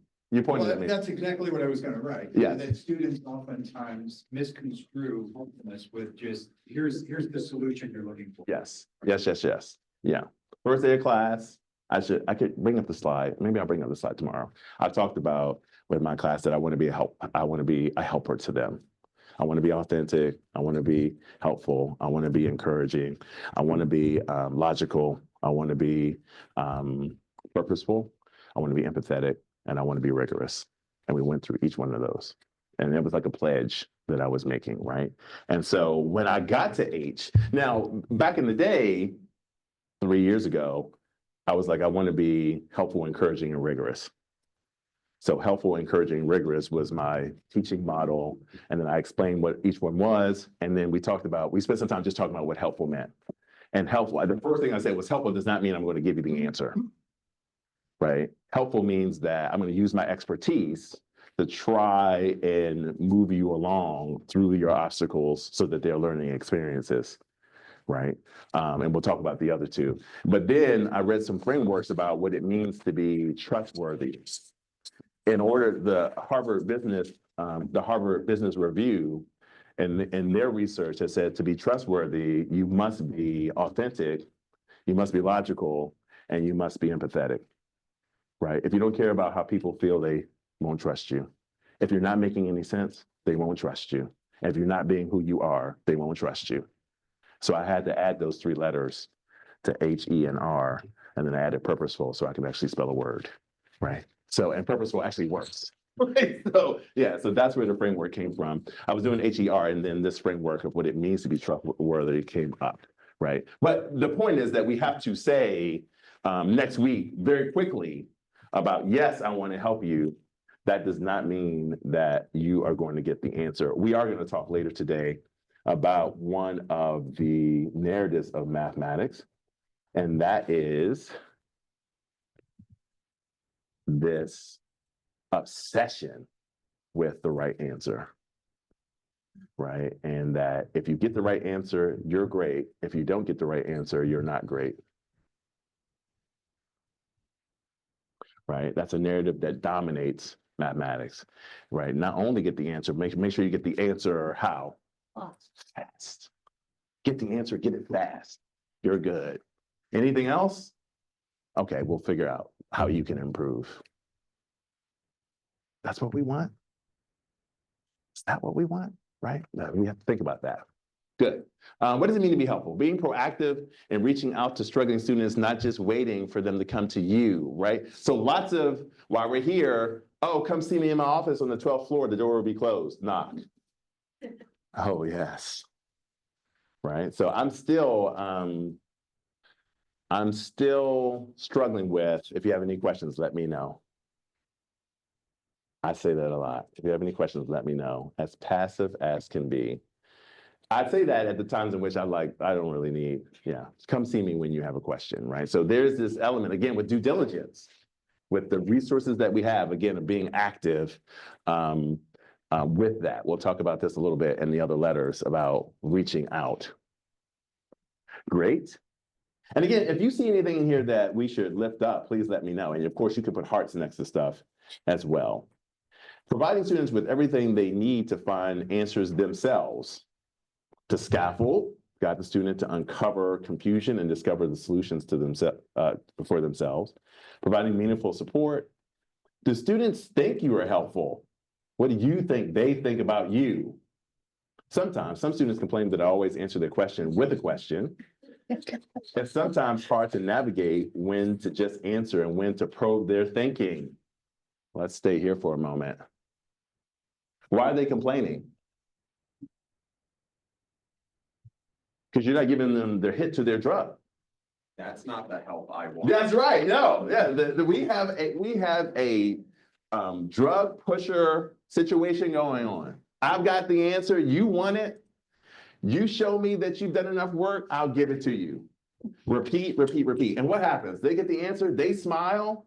They look happy. That looks like good to me. So they're happy. I'm happy. Everybody's happy, right? And then they write nice evaluations for you. All of that stuff. No learning anywhere to be found, right? Or very little, right? And so, again, here we are with, again, rewriting narratives. What do we say next week so that we can understand? So again, right now, this, like we've been saying again and again, this is why I'm so happy to be here today. Because we're seeing a lot of stuff that's happening too late. That person shouldn't be complaining. That person should have known that you were going to do that from day one, right? So there's nothing to complain about. Like, you knew who I was, right? There's something else that we'll talk about that we made that a policy, and it's going to come up in I forget which letter. Maybe it's purposeful, but there's something about them understanding.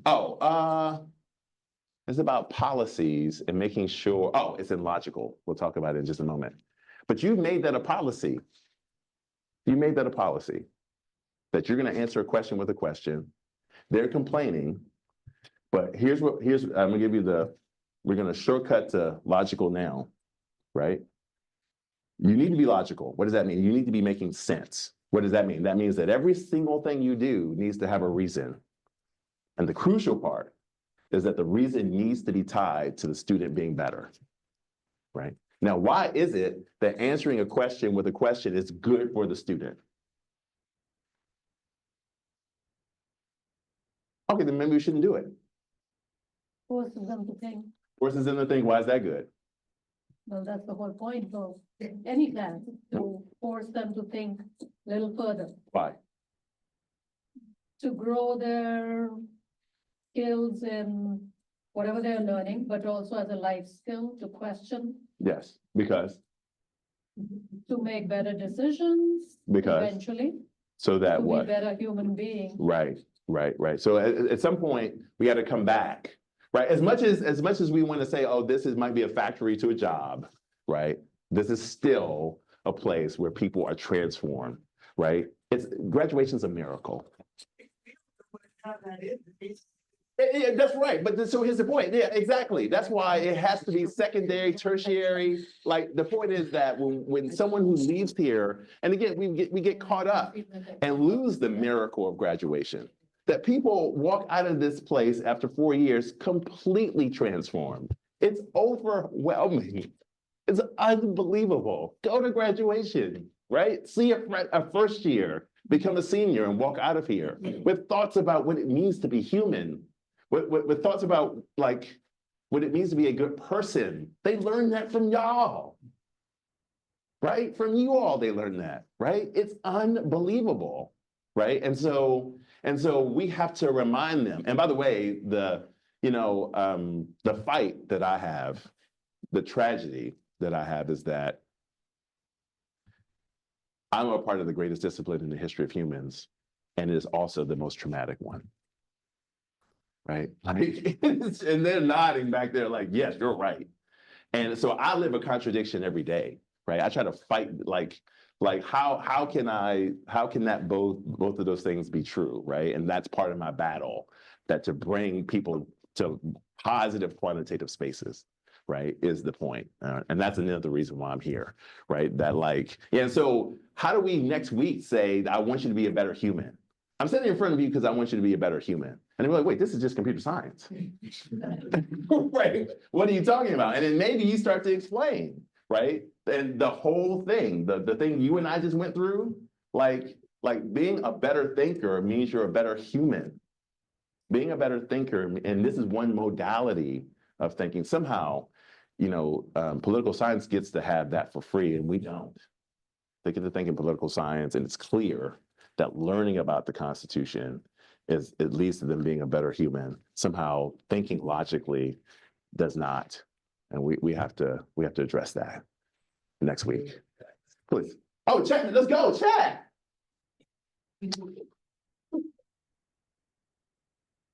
More powerful for a student to arrive at the aha moment than to be led to it. Yes. I love this one, Michael, for sure. That we don't want to rob. And by the way, some of our students have never had this moment. We've had this moment where, again, it's also overwhelming, right? But my crying per hour has been used up, so I won't cry about this. But like the aha moment is also overwhelming. Right. And so you may want to talk about that with your students, that you figuring it out. I don't want to rob you of that. Right. Because that's a gift. Right. I love that. Y'all should keep talking. Keep saying that's great. That's great. Other comments here? What else? Sometimes my students need help that I don't know how to help with. For example, a student was kicked out of her parents' house and I tried to send her to student support, but they couldn't help her either. Uh-oh, I'm coloring this one. That's important. We'll open the floor. What now? What now? What do we do here?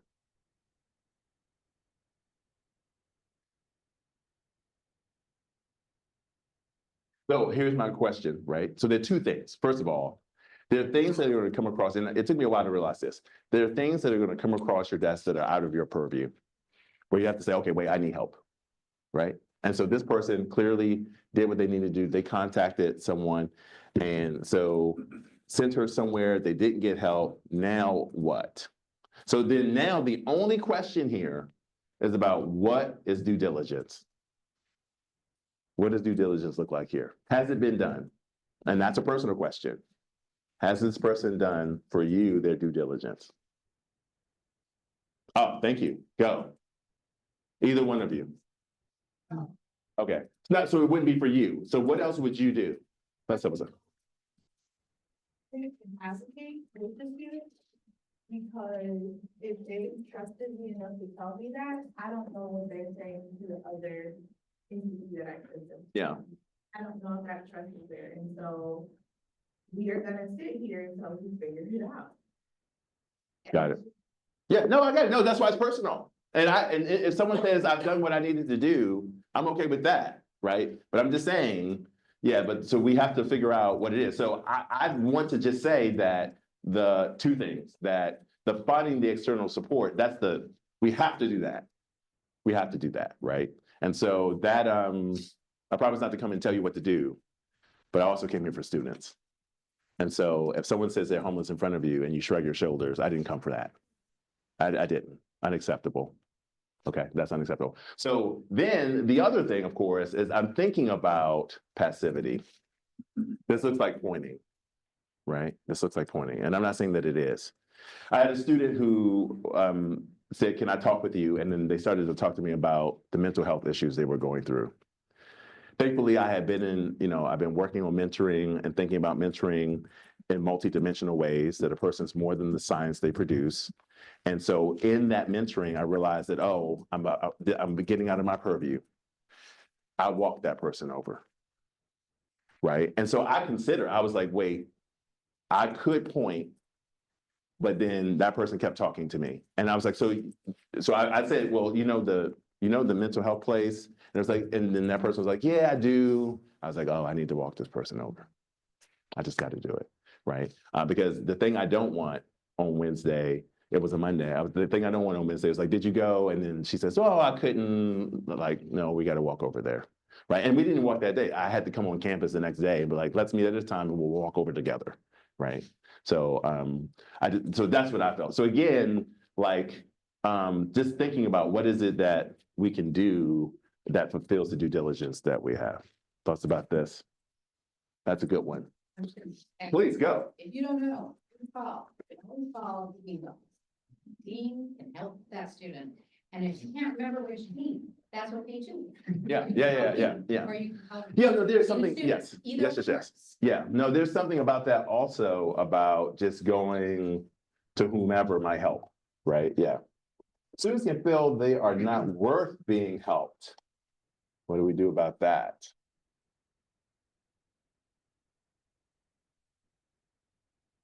Remind them that, Or tell them for the first time. Yeah, what? that there's always someone who thinks they're worth being helped, whether it's us or the student center or the dean or. Yeah. They are worth it. Yeah, no, I'm going to add that. I had not considered this part, so I'm adding this to my wording when I go back next week. I appreciate this. Oh, let me color this one. That one's good. That one's good. Some faculty think they're too busy or too important to devote the time to help, really help, right? And so that's why we're here, right? And so thinking about, because what we're suggesting is not going to be too time consuming, right? And so for this person in particular, right, spending the 5 minutes to walk over with them or whatever, or to email the dean, right, to save this person's life. To save this person's life, right? So, there's something about the too important, too busy, or particularly the too busy piece, where it's just like, yeah, please just take the time and do the calculus of it. All right, so helpful. Anybody in here not helpful? Anybody here struggle with being helpful? Thank you, go. I don't even know how to begin. I appreciate you saying that. Go ahead, start wherever you like.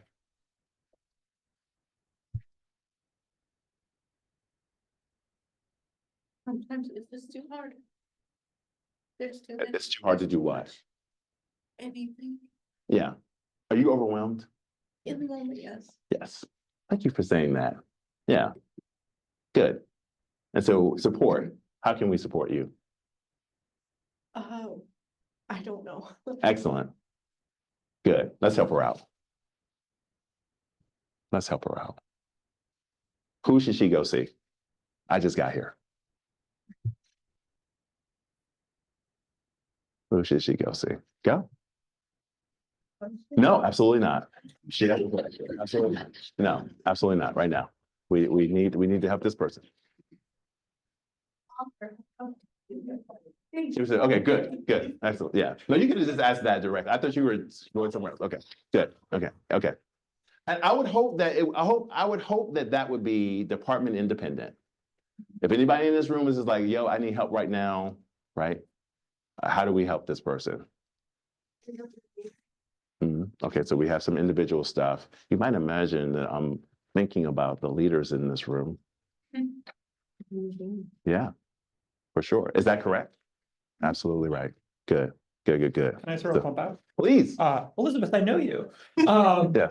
I think one thing that's really helpful just to sort of get out of that headspace is like reaching out to other people in the department like me and just being able to be recognized for like the accomplishments that you have.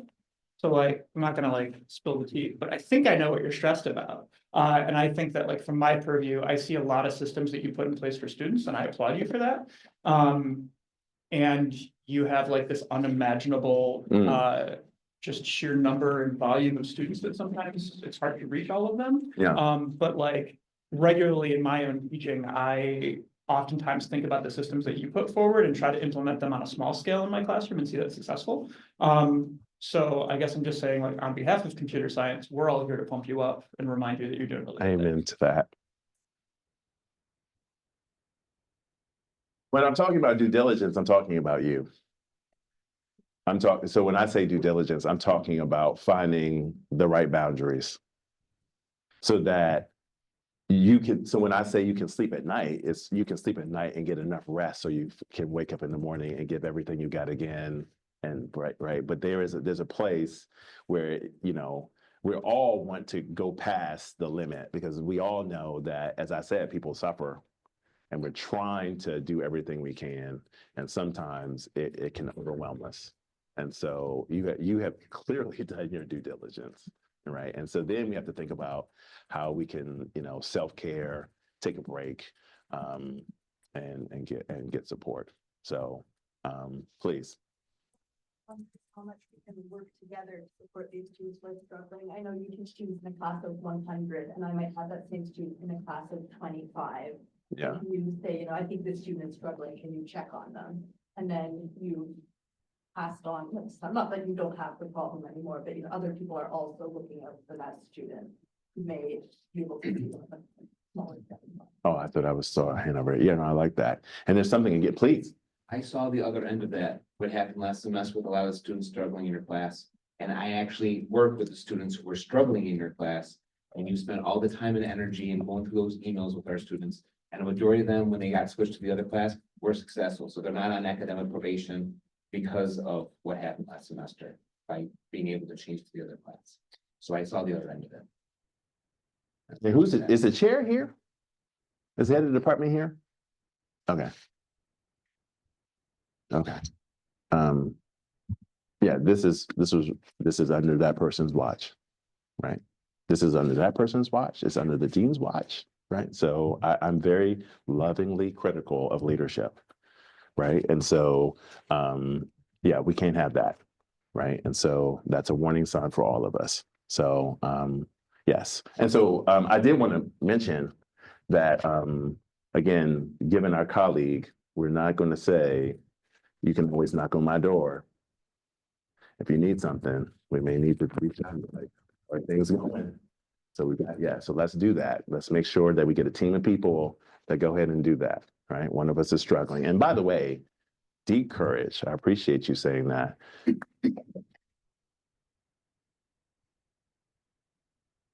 And she is not the only one in this room, right? But there are some other people who are also struggling mightily right now.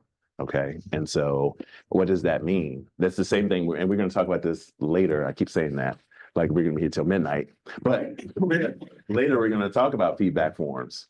And in feedback forms, when you give them out anonymously and you ask your students, you know, tell me what's going on in your lives, it will change your whole life and you'll never know who they are. However, knowing that there is somebody, oh my goodness, knowing that there's somebody in your room who is struggling makes you have policies that help everybody. It says everyone is struggling like that, right? So if we're aware that one person is struggling, and that might mean others are struggling, it transforms the way we should treat each other.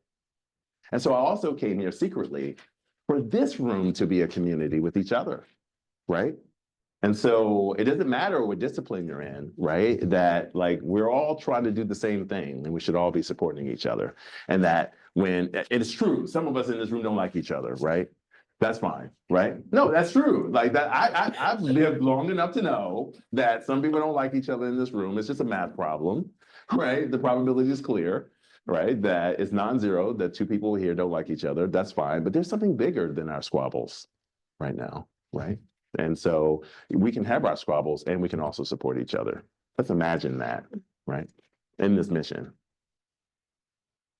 Thank you for that. Headed towards lunch. I shouldn't have said the L word. Now people are going to be thinking about that. Oh, please, thank you. I have a question about, what are your thoughts around this question of, as you talk about support, you talk about help, how do us as educators do that when we haven't seen it? What do you mean? So imagine like your example that you talked about, you not understanding this math. Yeah. Because no one taught you. Right. So how can you be helpful? How can you be authentic when you haven't seen it? Oh, no, that's right. No, I pull the book aside and I read it on my own.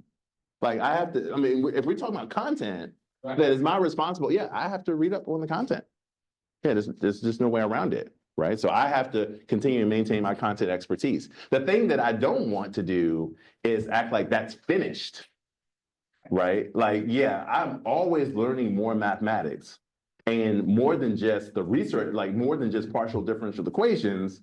I'm still learning about the ambiguous case for the law of signs. I'm still learning about stuff like particularly at the middle and high school. It is remarkable how complicated fractions are. It is unbelievable to divide by 1 2/3. It is so mathematically rich. And that to explain this to a 5th grader, a 6th grader, a 7th grader is like one of the hardest things I've done in my career. And I've written an 80-page thesis in partial differential equations. And I'm talking about dividing by like, and so I still don't know how to do that well. And so what we don't get credit for is the mathematical richness that comes from, and this is in computer science and chemistry, also from explaining difficult topics in easy ways. That requires a level of mathematical expertise that does not get enough credit, right? For sure. And so I'm just saying that you just got to continue to work on your craft, both in content and in terms of like teaching skill, right? And so I didn't come here necessarily to talk about, oh, you have to also continue to improve in your content area, but you do, right? That is certainly the case. I hope that answers your question. If you follow up, go ahead. Yeah, so connecting that, what I'm kind of getting to is, if you haven't been supported, how do you support others? Like so how do you practice that? So you're asking like, hey, in your classes, how do you support students? Oh, yes. Oh, no, but I've been supported enough. So yeah, just because I wasn't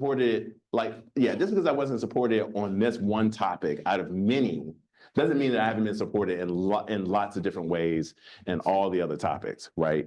And so I've had enough support to understand what it looks like to transfer it over. Yeah, so that just happens to be 1 or 2 topics. Yeah. How do they pass it on to someone else? No, so this is good. So when at the end of today, if not tomorrow, we're going to talk about what it means to be critically reflective, right? And so to be critically reflective means that you are looking for feedback in 4 ways. 1, by looking at your own autobiography in terms of how you teach and how you used to be taught and what your cultural identity is. How you interact with your colleagues, what do you learn from them in terms of the profession and how you're supported? What do you learn from the literature when you read? And what do you learn from your students? Right? So those are the 4 areas that you should be getting feedback from in order to call into question everything that you do every day. Right? And so when I hear you talk about, well, how do you learn how to support when you haven't been supported? What does the literature say? What do your colleagues say? What do your students say, right? What do you say in terms of how you lived your life, right? And so that means you have to go out and say, and we'll do this with the feedback forms. You ask your students, wait, how do you want to be supported? What does that look like for you to be supported? You ask your colleagues, wait, how do you support your students, right? You read the literature. What are best practices in support? That makes sense? Yeah, good, please. I just wanted to comment on your question, how do we help if we've never seen it before? Well, every problem started off with someone not seeing it before. You just do something. I mean, just because I've never taught a class before doesn't mean I can't teach someone else, or I maybe haven't learned this material myself, but I can learn from each other. I can do something along the way. So I think, how do you help if you've never seen it before? Do something.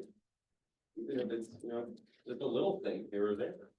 Yeah, no, that's good. We will talk about imposter syndrome today also, right? Where that's easy to say when you've had experiences of trying and failing and that being okay, right? But some of us are just like, I'm not even going to give it a shot if I haven't had experience with it at all, right? And so, because I would agree with you, but that requires an initial value that's above the x-axis, right? So some people aren't even above, some people aren't even there.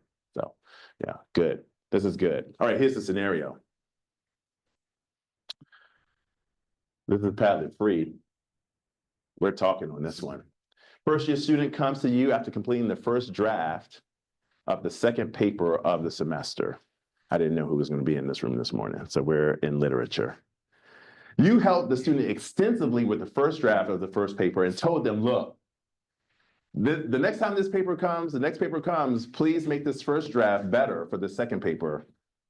And now it's still not that good. What are we going to do? I want you to think about that for a moment, and then I'll take hands. Looking forward to hearing from people in the chat also.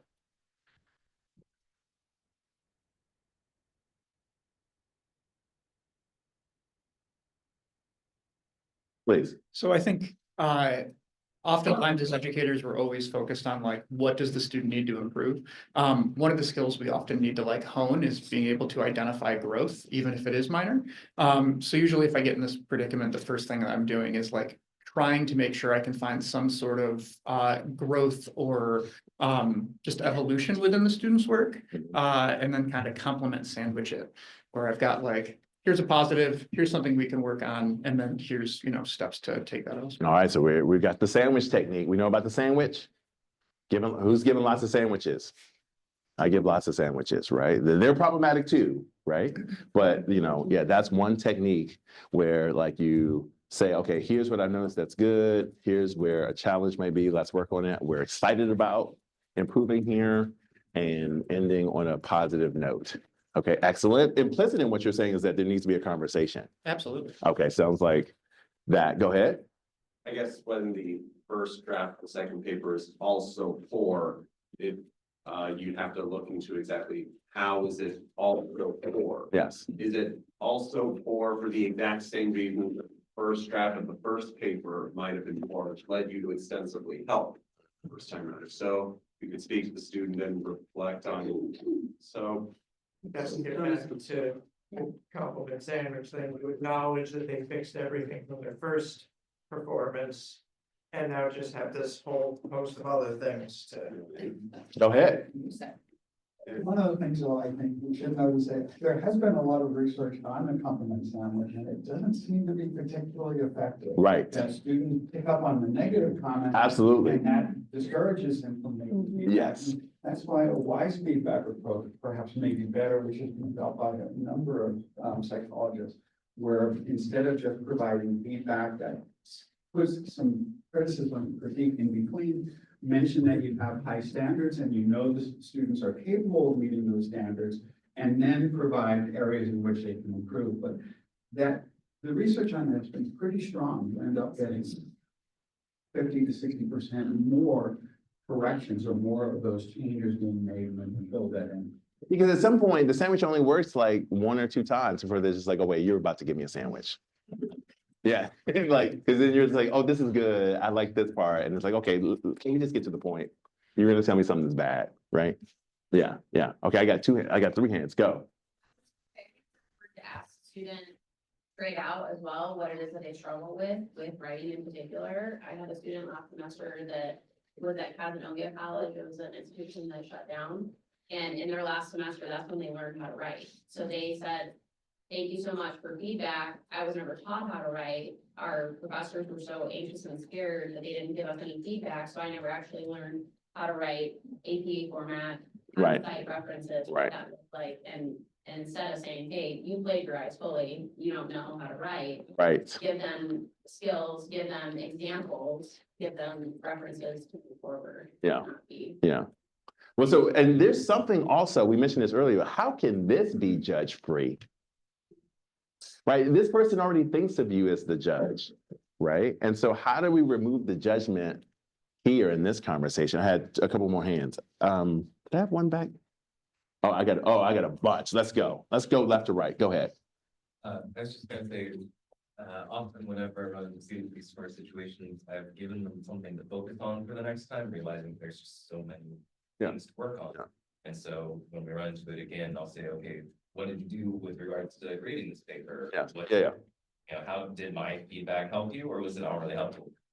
Something different. So more of a follow-up conversation sort of thing. Yeah, conversation. Yeah, having more of a conversation than the judging left to right. Go. So I think it's important to note here, the student think that's drafted for. Right. Why do you bring that up? Yeah. Yeah. But do they think they actually did a better job? And there's something about me writing this that automatically makes the professor the judge. Yeah. Right? You've judged it as poor, right? And so now you read it and you're like, oh, this, and we can't help it, right? We've been raised as judges, as professors. So then we say, oh, this doesn't meet the standard.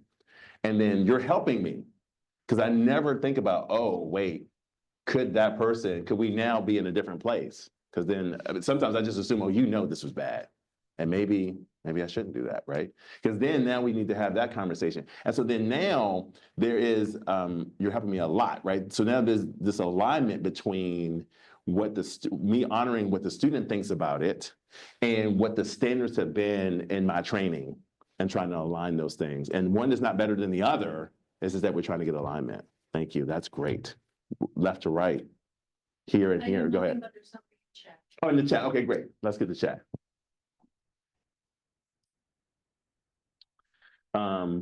Perhaps Rosie, perhaps ask them how things are doing and what sorts of things they are going through and get out of the way. And what they see as having changed about their paper. So Roberta's saying that let's just keep this open-ended, have them talk first and say, tell me about the paper this time, right? And then again, according to how you've been trained, right, maybe give some feedback then, but letting them take the lead on it. And perhaps, again, that might lead us with having them lead the conversation of it not being a judgy type situation. Go ahead. Like to ask the student, what sorts of things did we do the first time to make things better? And did you do that this time? Yeah. Are there other things that you did this time to make it better? Yeah. Sometimes that self-reflection really helps them to grow. Yeah, yeah. Go ahead. What about the paper is poor? So is the content of the paper poor, meaning that they genuinely cannot draw assumptions, they cannot form an argument? Yeah. They're not making any sort of critical contributions, or are the mechanics of the paper poor? Right. And does this change your conversation? it does, for me, it does. Because? For me, it does. And yeah.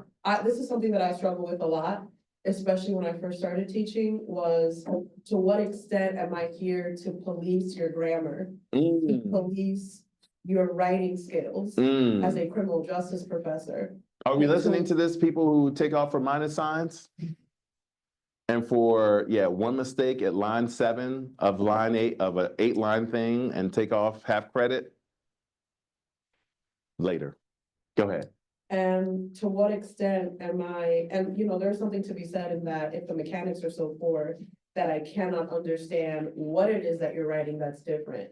But are we evaluating based on, did you follow the prompt? Did you answer the questions? Are you providing me with some sort of nuanced perspective that perhaps I didn't think about? Right. And you just need help with sentence structure. Right. You need help with spelling. Yeah. You need help with grammar, to which end I would try to connect them to the writing center, to OLS. If they're comfortable working as, pair them up or do some sort of peer activity with a student who may be stronger in the mechanics, but needs help with the critical assessment portion of it. Right. No, that's powerful. Thank you for that. Other thoughts about the scenario? Great. Oh, go ahead. I mean, my thought actually, I was thinking again what Saran had said about talking to the student, but also it's feedback for you. Maybe the prompts were not clear enough. Right. And, you needed to ask more specific kinds of questions. Yes. So, Yes. and yes, of course, you'll do that next time. But for this time, you might even try to clarify for yourself and for the student. Yeah. Exactly what part of it they didn't answer. Yeah, I mean, I have added to my vocabulary the following phrase, "Oh, that's my fault." Oh, that's my fault. Yeah, I didn't. Yeah, and then that makes a whole difference. This way, go ahead. I think that would get, if it was an issue in the prompt versus maybe the student understanding, that would be something we're not seeing just in the written scenario. Because all that's presented to us is one quote unquote poor paper. Yeah, you judged it as poor. Yeah. If it was the problem with the prompt, you're likely gonna see a lot more people making similar sorts of errors. Maybe. As opposed to one student that did it. Yeah, interesting. Go ahead. Feedback from, in that it says you told them to make a better attempt next time on their first draft of the second paper. And I would hope you told them something more specific than that. Right. Do better next time. Yeah. Of course. Yes. No, that's good. What else? Good. Great. Let's go ahead and take a break. We'll come back at the bottom of the hour, 11:30.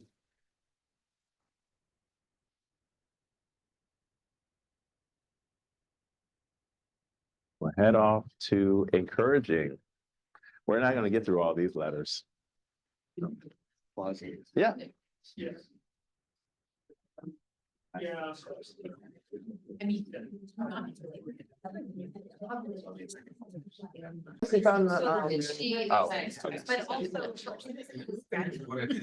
There you go. And we're recording again? Excellent. All right, we're back. Encouraging. 1997 or 8. I was leaving linear algebra. I was going to be an actuary. Argentinian woman. I was one of these people who sat at the front row and tried to answer all the questions. I was one of those.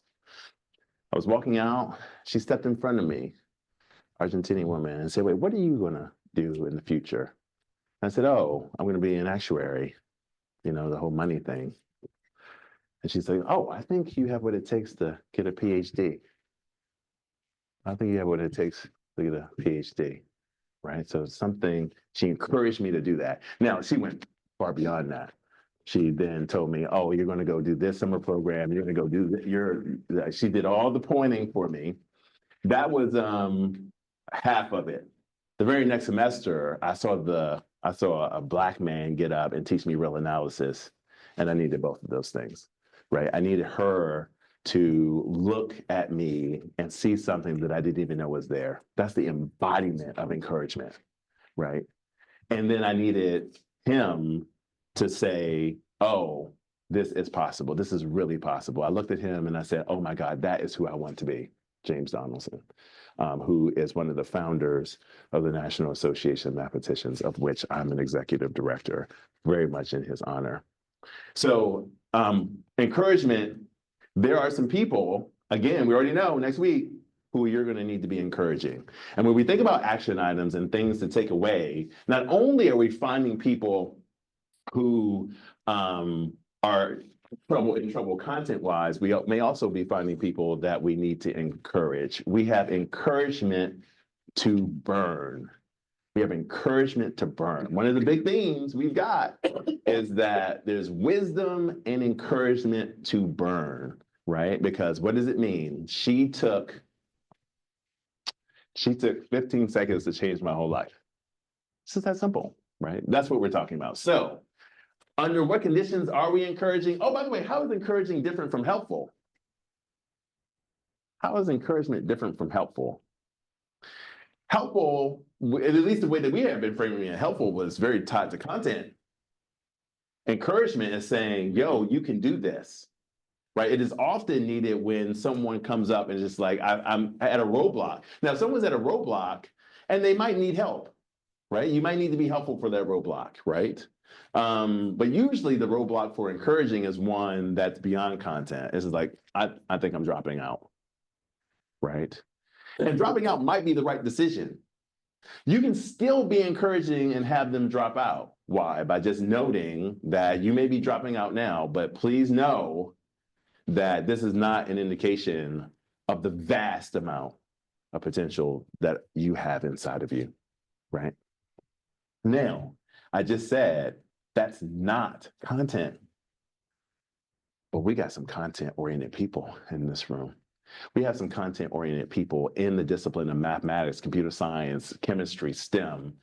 Content. And now I'm talking about this other thing that doesn't feel like it's content tied. When, how does this show up in any possible way? QR code. When do we know to be encouraging? When does it show up? Is this even part of our job?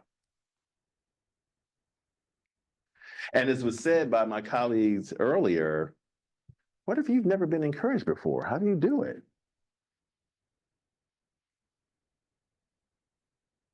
How do you notice when someone needs to be encouraged?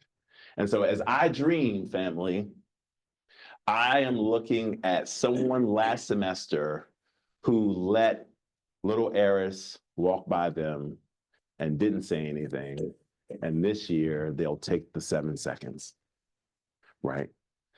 I'm seeing someone in this room who is going to see someone in the back row next week on Wednesday, and then the back row again on the next Wednesday and the Friday, and then the back row. And then at the end of class, when they're walking out, you just step over and say, can I talk to you for a second? Right? And you just say something, right? Like, yeah, these are the moments. When do they show up? How do you know? There's some of us who may not have had this as part of our repertoire that we need to add. By the way, again, this is tied to this whole retention piece. If we want to get down to business, that retention is a responsibility of all of us, right? And so, no, I'm not working straight out of the dean's office, but it is a responsibility of all of us, right? That, yeah, we have people specifically attending to it, but, it's one of these things that, we've got to be in the trenches, that each of us has to be giving the perspective that this is an opportunity that you don't want to miss out on. Because again, young people lack vision. And so until they get vision, we have to help them out and say, look, you're on a road. Here's what it could look like. Let me get my Zoom people in here.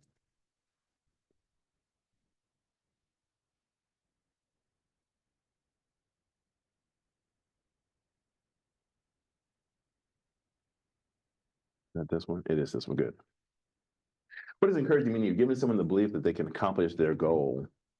I'd like to think of myself as a horizon expander. Students might see themselves on a certain path, but to challenge them to think beyond it. So one of my colleagues, Dr. Michael Young, is really good at this, right? So he just says, well, here's a possible path. We're back to this path thing, right? And saying, here is the path. Now, Dr. Sadowski did not say, I think you can get a PhD and you can do this and this and this and this and this. The PhD was enough. It was like, oh, what is a PhD? Like I had to, that was enough to shock my world and say, okay, I guess this is something that I can start to think about, right? But again, with young people who have very little vision, you know, encouraging them also says, well, look, you have the ability to do all sorts of things beyond this, right? And so often what happens with encouragement at the highest level is that their eyes light up like, whoa, I never had even considered that, right? I didn't think that that was possible.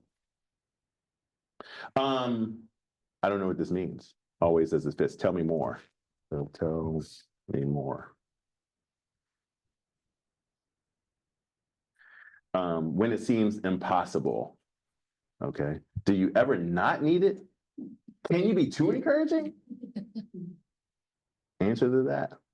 I guess you can get on somebody's nerves, right? Every day, especially when they get a grade back. So someone is framing encouragement as a tool to use against what? Judgment. Say it again. The judgment. The judgment. The judgment is unavoidable. Why? Because we're in a system. And sometimes we just, again, let's be authentic.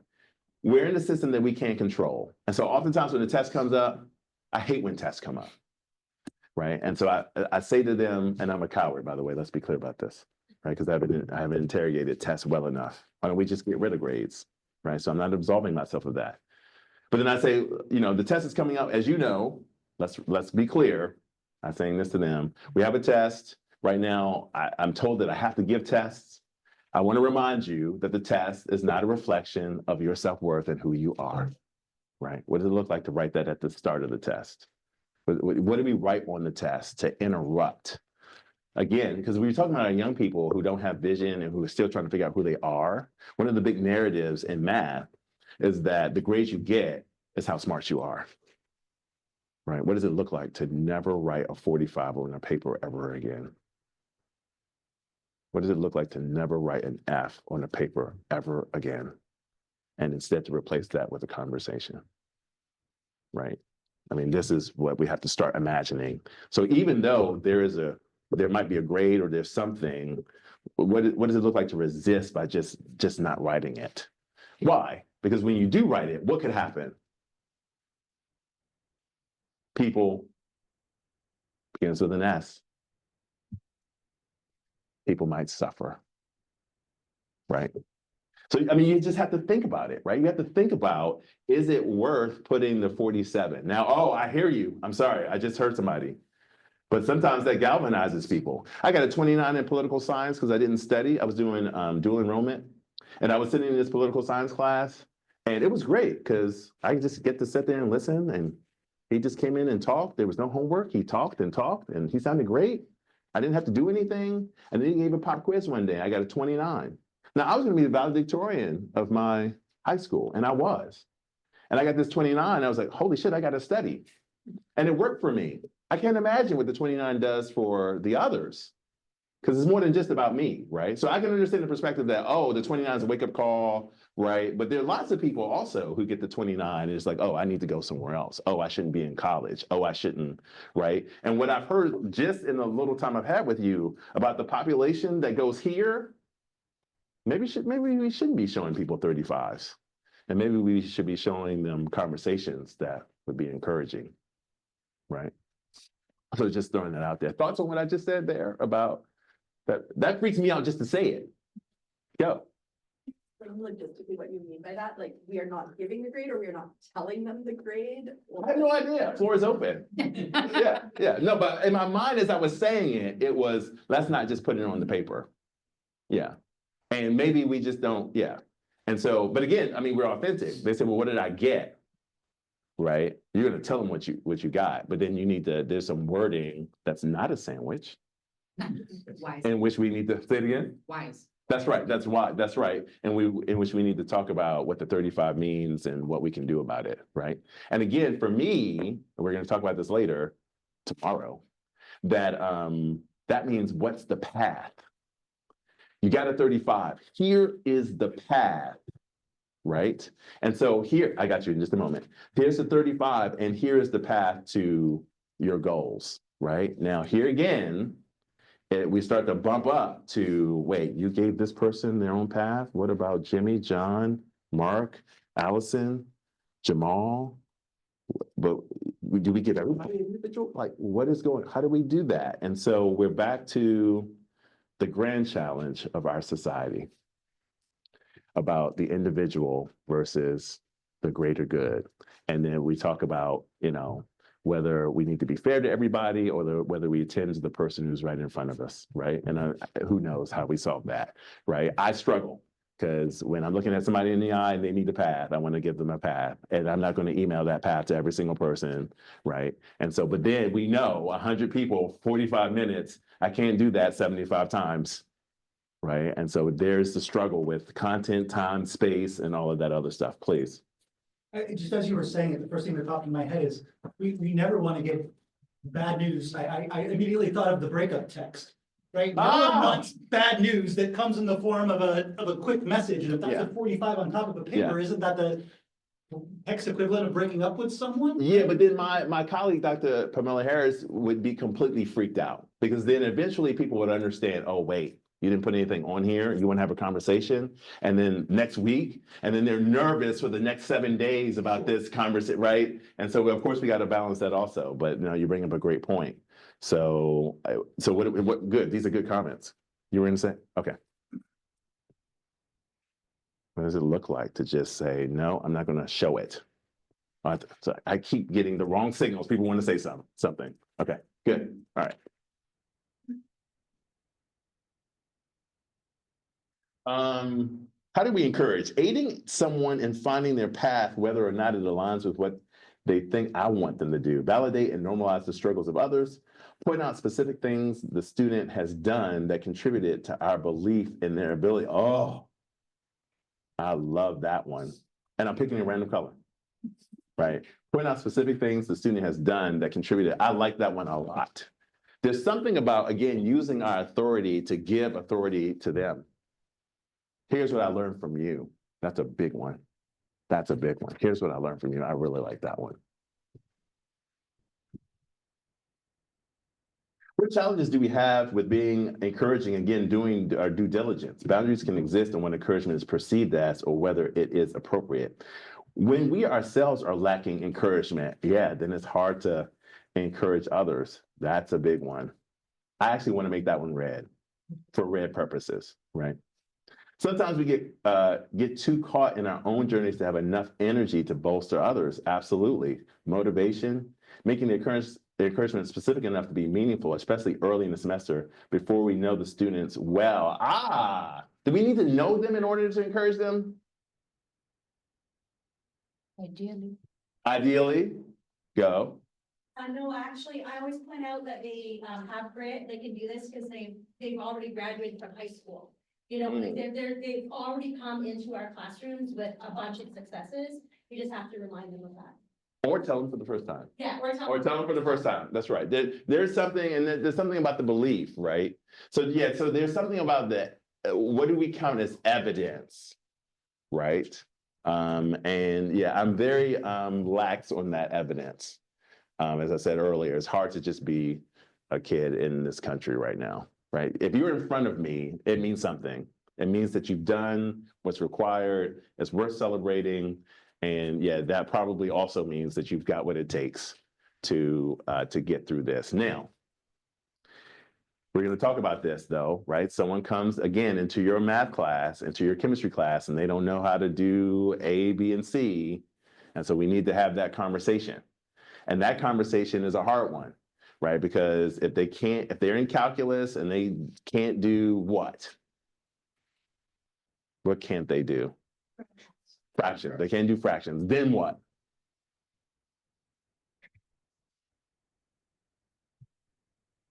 Then you teach them to do fractions. That's one option. Back them up. Say it again? Back them up to a course that might be more appropriate. Tell them to go back to another course, other options. they already involved in calculus, so. Talk to the chair. Okay, okay. Yeah. Tutoring, that's another option.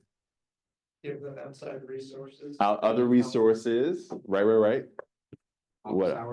Office hours. Or all of the above. All of it, right? Talk to me about this conversation. Person comes into your office, right? They've gotten an F on the first test. Add drop is coming up next week. And you see they can't do fractions. No sandwich. What does this conversation look like? What does it start with? Give me one moment. What does it start with? How does this conversation start? Go ahead. Ask how they qualify for calculus. No, that's not how it starts. What does this conversation start with? How are they doing? No. What does this conversation start with? That's closer. Closer. What do you have to say about you with respect to them? I want you to be successful. Number one. They are coming into your room. And and that's not sandwiching, right? That is just saying, you're coming into my space. It's my office. I know you're nervous. We are talking because I want you to be successful. That's why I'm here. I want you to be successful. No child should know otherwise, right? Every child should know that whenever you're talking with them, it's because you want them to be successful. There is no other reason to talk to a student than to have the goal of them wanting to be successful. And you should tell them every single time, particularly when the conversation is difficult, right? So there should be no confusion. No student should be confused that you want what is best for them. Period. Period. So you start with saying, we're having this conversation because I'm committed. The way I say it is, I'm rolling with you no matter what. I'm rolling with you. Now what? What do we say then? Go. Like what their perspective is on the problems that they're having, instead of just telling them, do Yeah. this, do that, do this, like Yeah. find out first what they're struggling with specifically, and then try Yeah. to get those suggestions. Yeah, got it. No, well, let me be, this person has to go. Or no? Should they stay in calculus? F on first test, fractions is the problem. If they stay, you're setting them up to be, like, to not have success. Oh, so we agreed they should go. Yeah. Like Okay, so anyone think they should stay? Maybe. Maybe, depending on what? Other gaps there are. Okay, depending on how many other gaps, so we'll do a gap analysis, okay? And what else does it depend on? Go ahead. What alternative support we can provide? And Yes. if you have to go back 5 courses in the sequence and retake all of these, Right. you're not gonna even get to graduation. Correct. So Yes. we have a better option than saying you need to get into it. Right, I mean, that goes back to something else, right? Before we even start this conversation, what is it that we have right beside us? We have multiple, begins with a P. Parameters. No. Pass. We have multiple plans, because at the end of this conversation, we've got to say, okay, well, you may be leaving, but here are 3 ways that we get you to where you need to go, right? And ultimately, what we would like to do is let them decide. We would like to let them decide. So what will be in the back of our heads is decades of experience about how someone who has this content knowledge is destined to fail. It's still their decision. Authenticity requires us to say, I've seen a situation like this many, many times. Here's what I've observed. You might very well be different. Here's what my experience tells me about what you're going to need to do in order to pass this class. Now, I might be able to provide some path for you for that to happen. It requires this many hours. Here's what I've observed about how many hours it requires, or you can go back to this other course, take this, right? So then it's not only doomsday, right? It is, here is the path. Why is that? It's because momentum is crucial. You've got to give these young people momentum, right? And that means that they've got to feel like they are making progress towards something at all times, right? Otherwise, they're just like, what in the world is going on? And by the way, we need that as humans. We need to feel like we're moving somewhere, right? How do we give someone who, where the app looks like everything is stopped, momentum again towards something, right? That's crucial. Good, good. Questions, thoughts on that? That's the way I would do it. Lots of ways to do it. But please make sure that they walk out of this not only feeling like, oh my God, I got this F, but oh wait, I have options. Power is having the option. And so when you give people options, you give them choice, you give them power. Good. All right, we aren't even close to spelling helper here. All right, so let's get there. All right, logical. Now we did talk, I can go through this one kind of fast. Logical, we did talk about, right? And so there are a couple of exercises here that I think we should spend some time on. Logical means that you better be making sense. And it's again, part of this framework for being trust. If you're not making sense, people can't trust you, right? And so, and thinking about the policies, the crucial thing is here is that in your syllabus, and so this will be an action item for tomorrow and for next week. Now, there are policies in our class and there are policies that, you know, are imposed upon us in the syllabus. How long is this syllabus that you all have? Did you all write it? Do you all have your own personal syllabus? Oh my gosh, that's nice. And SUNY? Wow, I have a USG syllabus and it's like 80% I didn't even write. That's all the policies of the. Only 30% we didn't write. Oh, 30, that's not bad at all. Okay, great. That's good. Okay, that's fantastic. So great, so we have this power unless we know something different. Oh, I was just saying, like, the boilerplate's like, what, 2 pages? Yeah. Okay, wow, that is nice. Okay, no, ours is like 10 pages. Like there's so many different things. Okay, so great. So then when you say, oh, this is a rule, this is a rule, this is a rule, how is it that we can say it's a rule? I have this rule because, and this is how it benefits you. And I know I'm about to triple the length of your syllabus and I apologize, right? Like, but how can we make sure that every rule, because what are we trying to do? We're going back to helpful. Are you in the way? Like, are you making a rule just to, like, because of course, as was said earlier, that these people are coming from a place where it really felt, or it may have been true that the teacher was just against them. And here you are again with these rules. Why? For what? How does this benefit me, right? And so adding a couple words, hopefully, might help with that. QR code.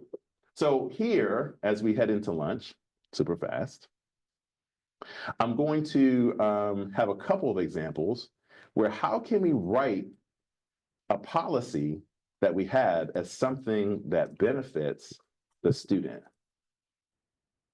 And then we'll eat. You may know that after lunch, we'll get to P, F, U, and L. I'm sorry, P, E, and R. I keep thinking it's helpful, P, E, and R. So we'll get to purpose, we'll get to empathetic, and we'll get to rigorous after lunch.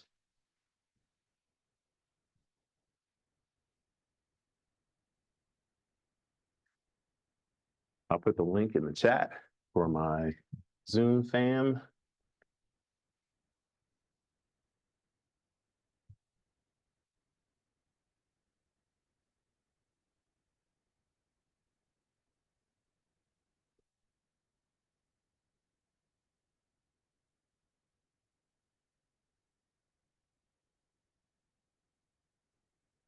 Yeah, there we go.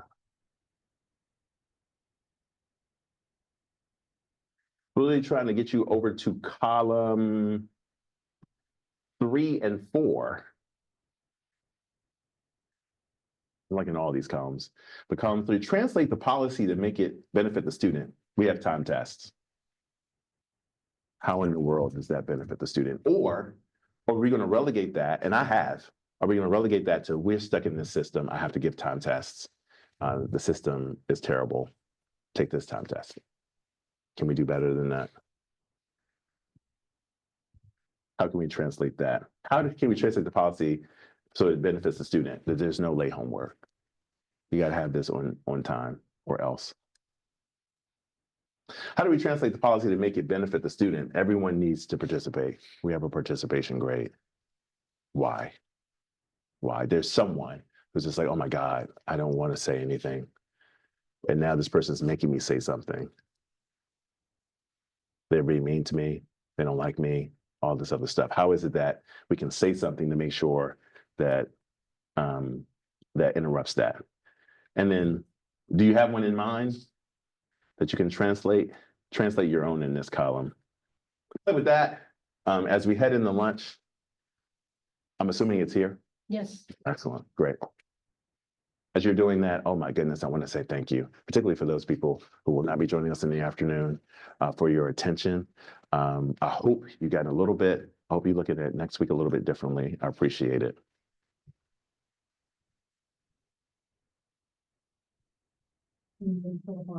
Yes, yeah, we can. We'll come back to this.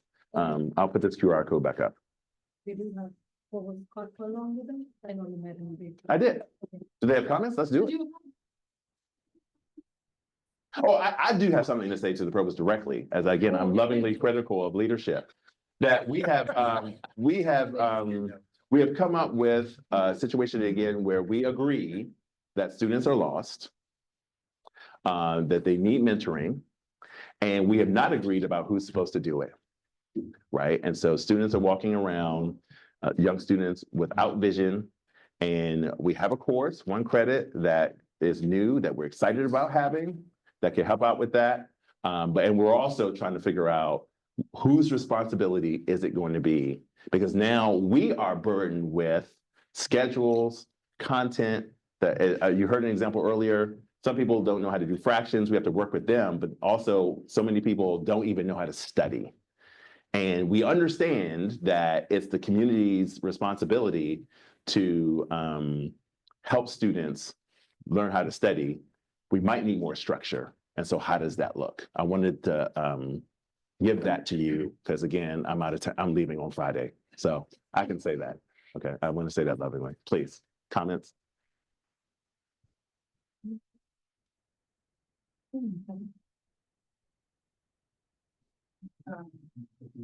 Oh, yeah. Oh, here you go. Yeah, because we got people. There you go. Right here. Right here.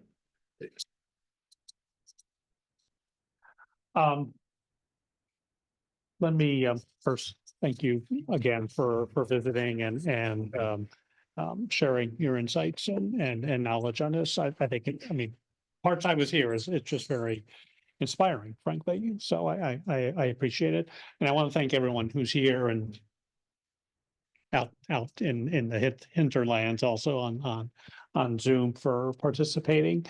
So much of what we do here is about helping our students be successful. And, you know, many of you have heard me say that for those faculty that are in the room, faculty are weird people. And I don't mean that in a mean or derogatory way, okay? But we're weird because we enjoyed probably most of our college experience. We're weird because, you know, not only did we enjoy it, we decided, hey, I'm going to go for another 4, 5, 6 years and study the exact same thing, you know, and sometimes, and I know this was true with me. I mean, I'm still trying to get past the idea that you got a 29 on your political science test. It hurts my heart as a political scientist. As a political scientist, it hurts my heart. I got to end that. Good. You know, we think within our own individual disciplines, how can anyone not find this as fascinating as I do? And that's really not who most of our students are.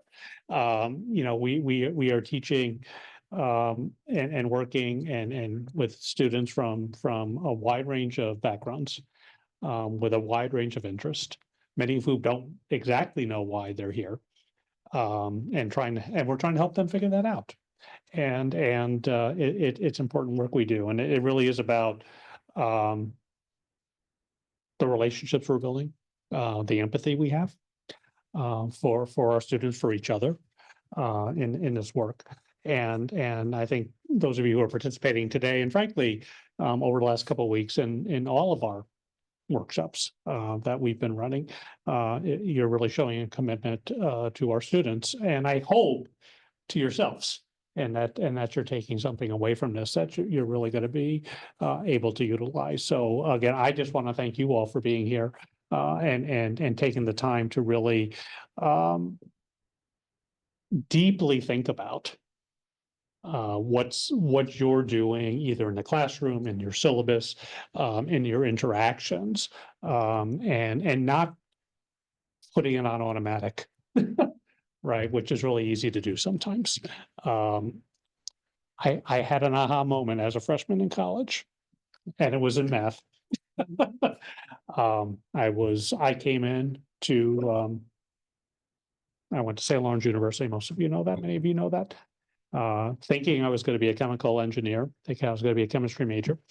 And I was in calculus the first semester and failing beautifully. Not getting it, doing all the things that good students do, trying more problem sets, doing all that other stuff. And I literally had a light switch on in my head about 2/3 into the semester. Literally, it was an aha moment. I got like a 95 on the final, you just get it. You never know when you're working with students when that aha moment's going to come, and leaving that open to them, allowing that to happen, and watching that is really a not only obviously valuable to the students, but I think is important for all of us to see as faculty and staff as well. So again, thank you. Enjoy the rest of the day. You have lunch, I believe, for folks. I do believe so. I'm just sorry. I'm just. That's okay. Trying to get it. And frankly, welcome back to the beginning of the spring semester. So thank you all for coming back. Happy New Year. Get to work. Thank you. Woo.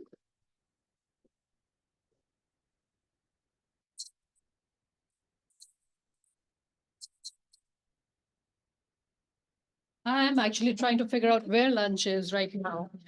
They were supposed to be here.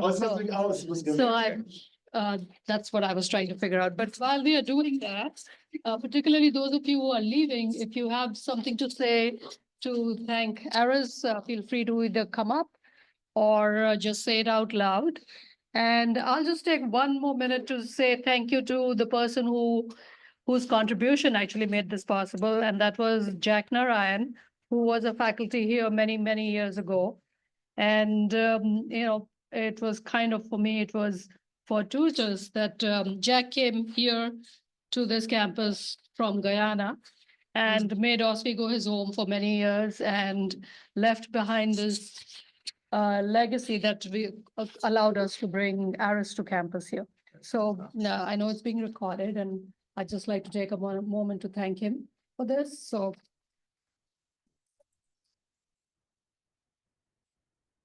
And those of you who would like to join us for the math parts of this workshop later, we'll be moving to 201 after lunch. Hopefully lunch will be here very soon, but meanwhile, feel free. I mean, it's supposed to be a working lunch, so you can talk. I'm here. Of the campus center, yes. It's starting at 1:30. 1:30. And for those on Zoom, do you have another Zoom URL to share with the people coming in remotely from that? Or the 1:30? Yes. Because this one is tied up with other I did workshops. not set it up. But if you could set one up and share it that way, and then send a note out to everybody. I sent a list of the people who were attending online or in person. And there was a question about, is it Murano? Yes. No, lunch. No, lunch is here. Okay, lunch is here. Okay. Well, it should be here. Only the person. Yeah, well. So she can check on Well, that. but we can also get, I mean. Very, very well. Should we type in, it was supposed to be in. Well, she. Nice to meet you. For and say, around 201. Well, welcome. Oh, that's, it might be there. Like, I can Couple also years get ago. Jen's. Welcome. Right. Track it on. Yeah, they need to have the location and then. Presley, that's what. Post school. Well, that's something that makes sense, we back. So. Okay, When I was. Only campus once. Did you stop it or? I didn't stop it. This afternoon with the transcript. Verano in 201.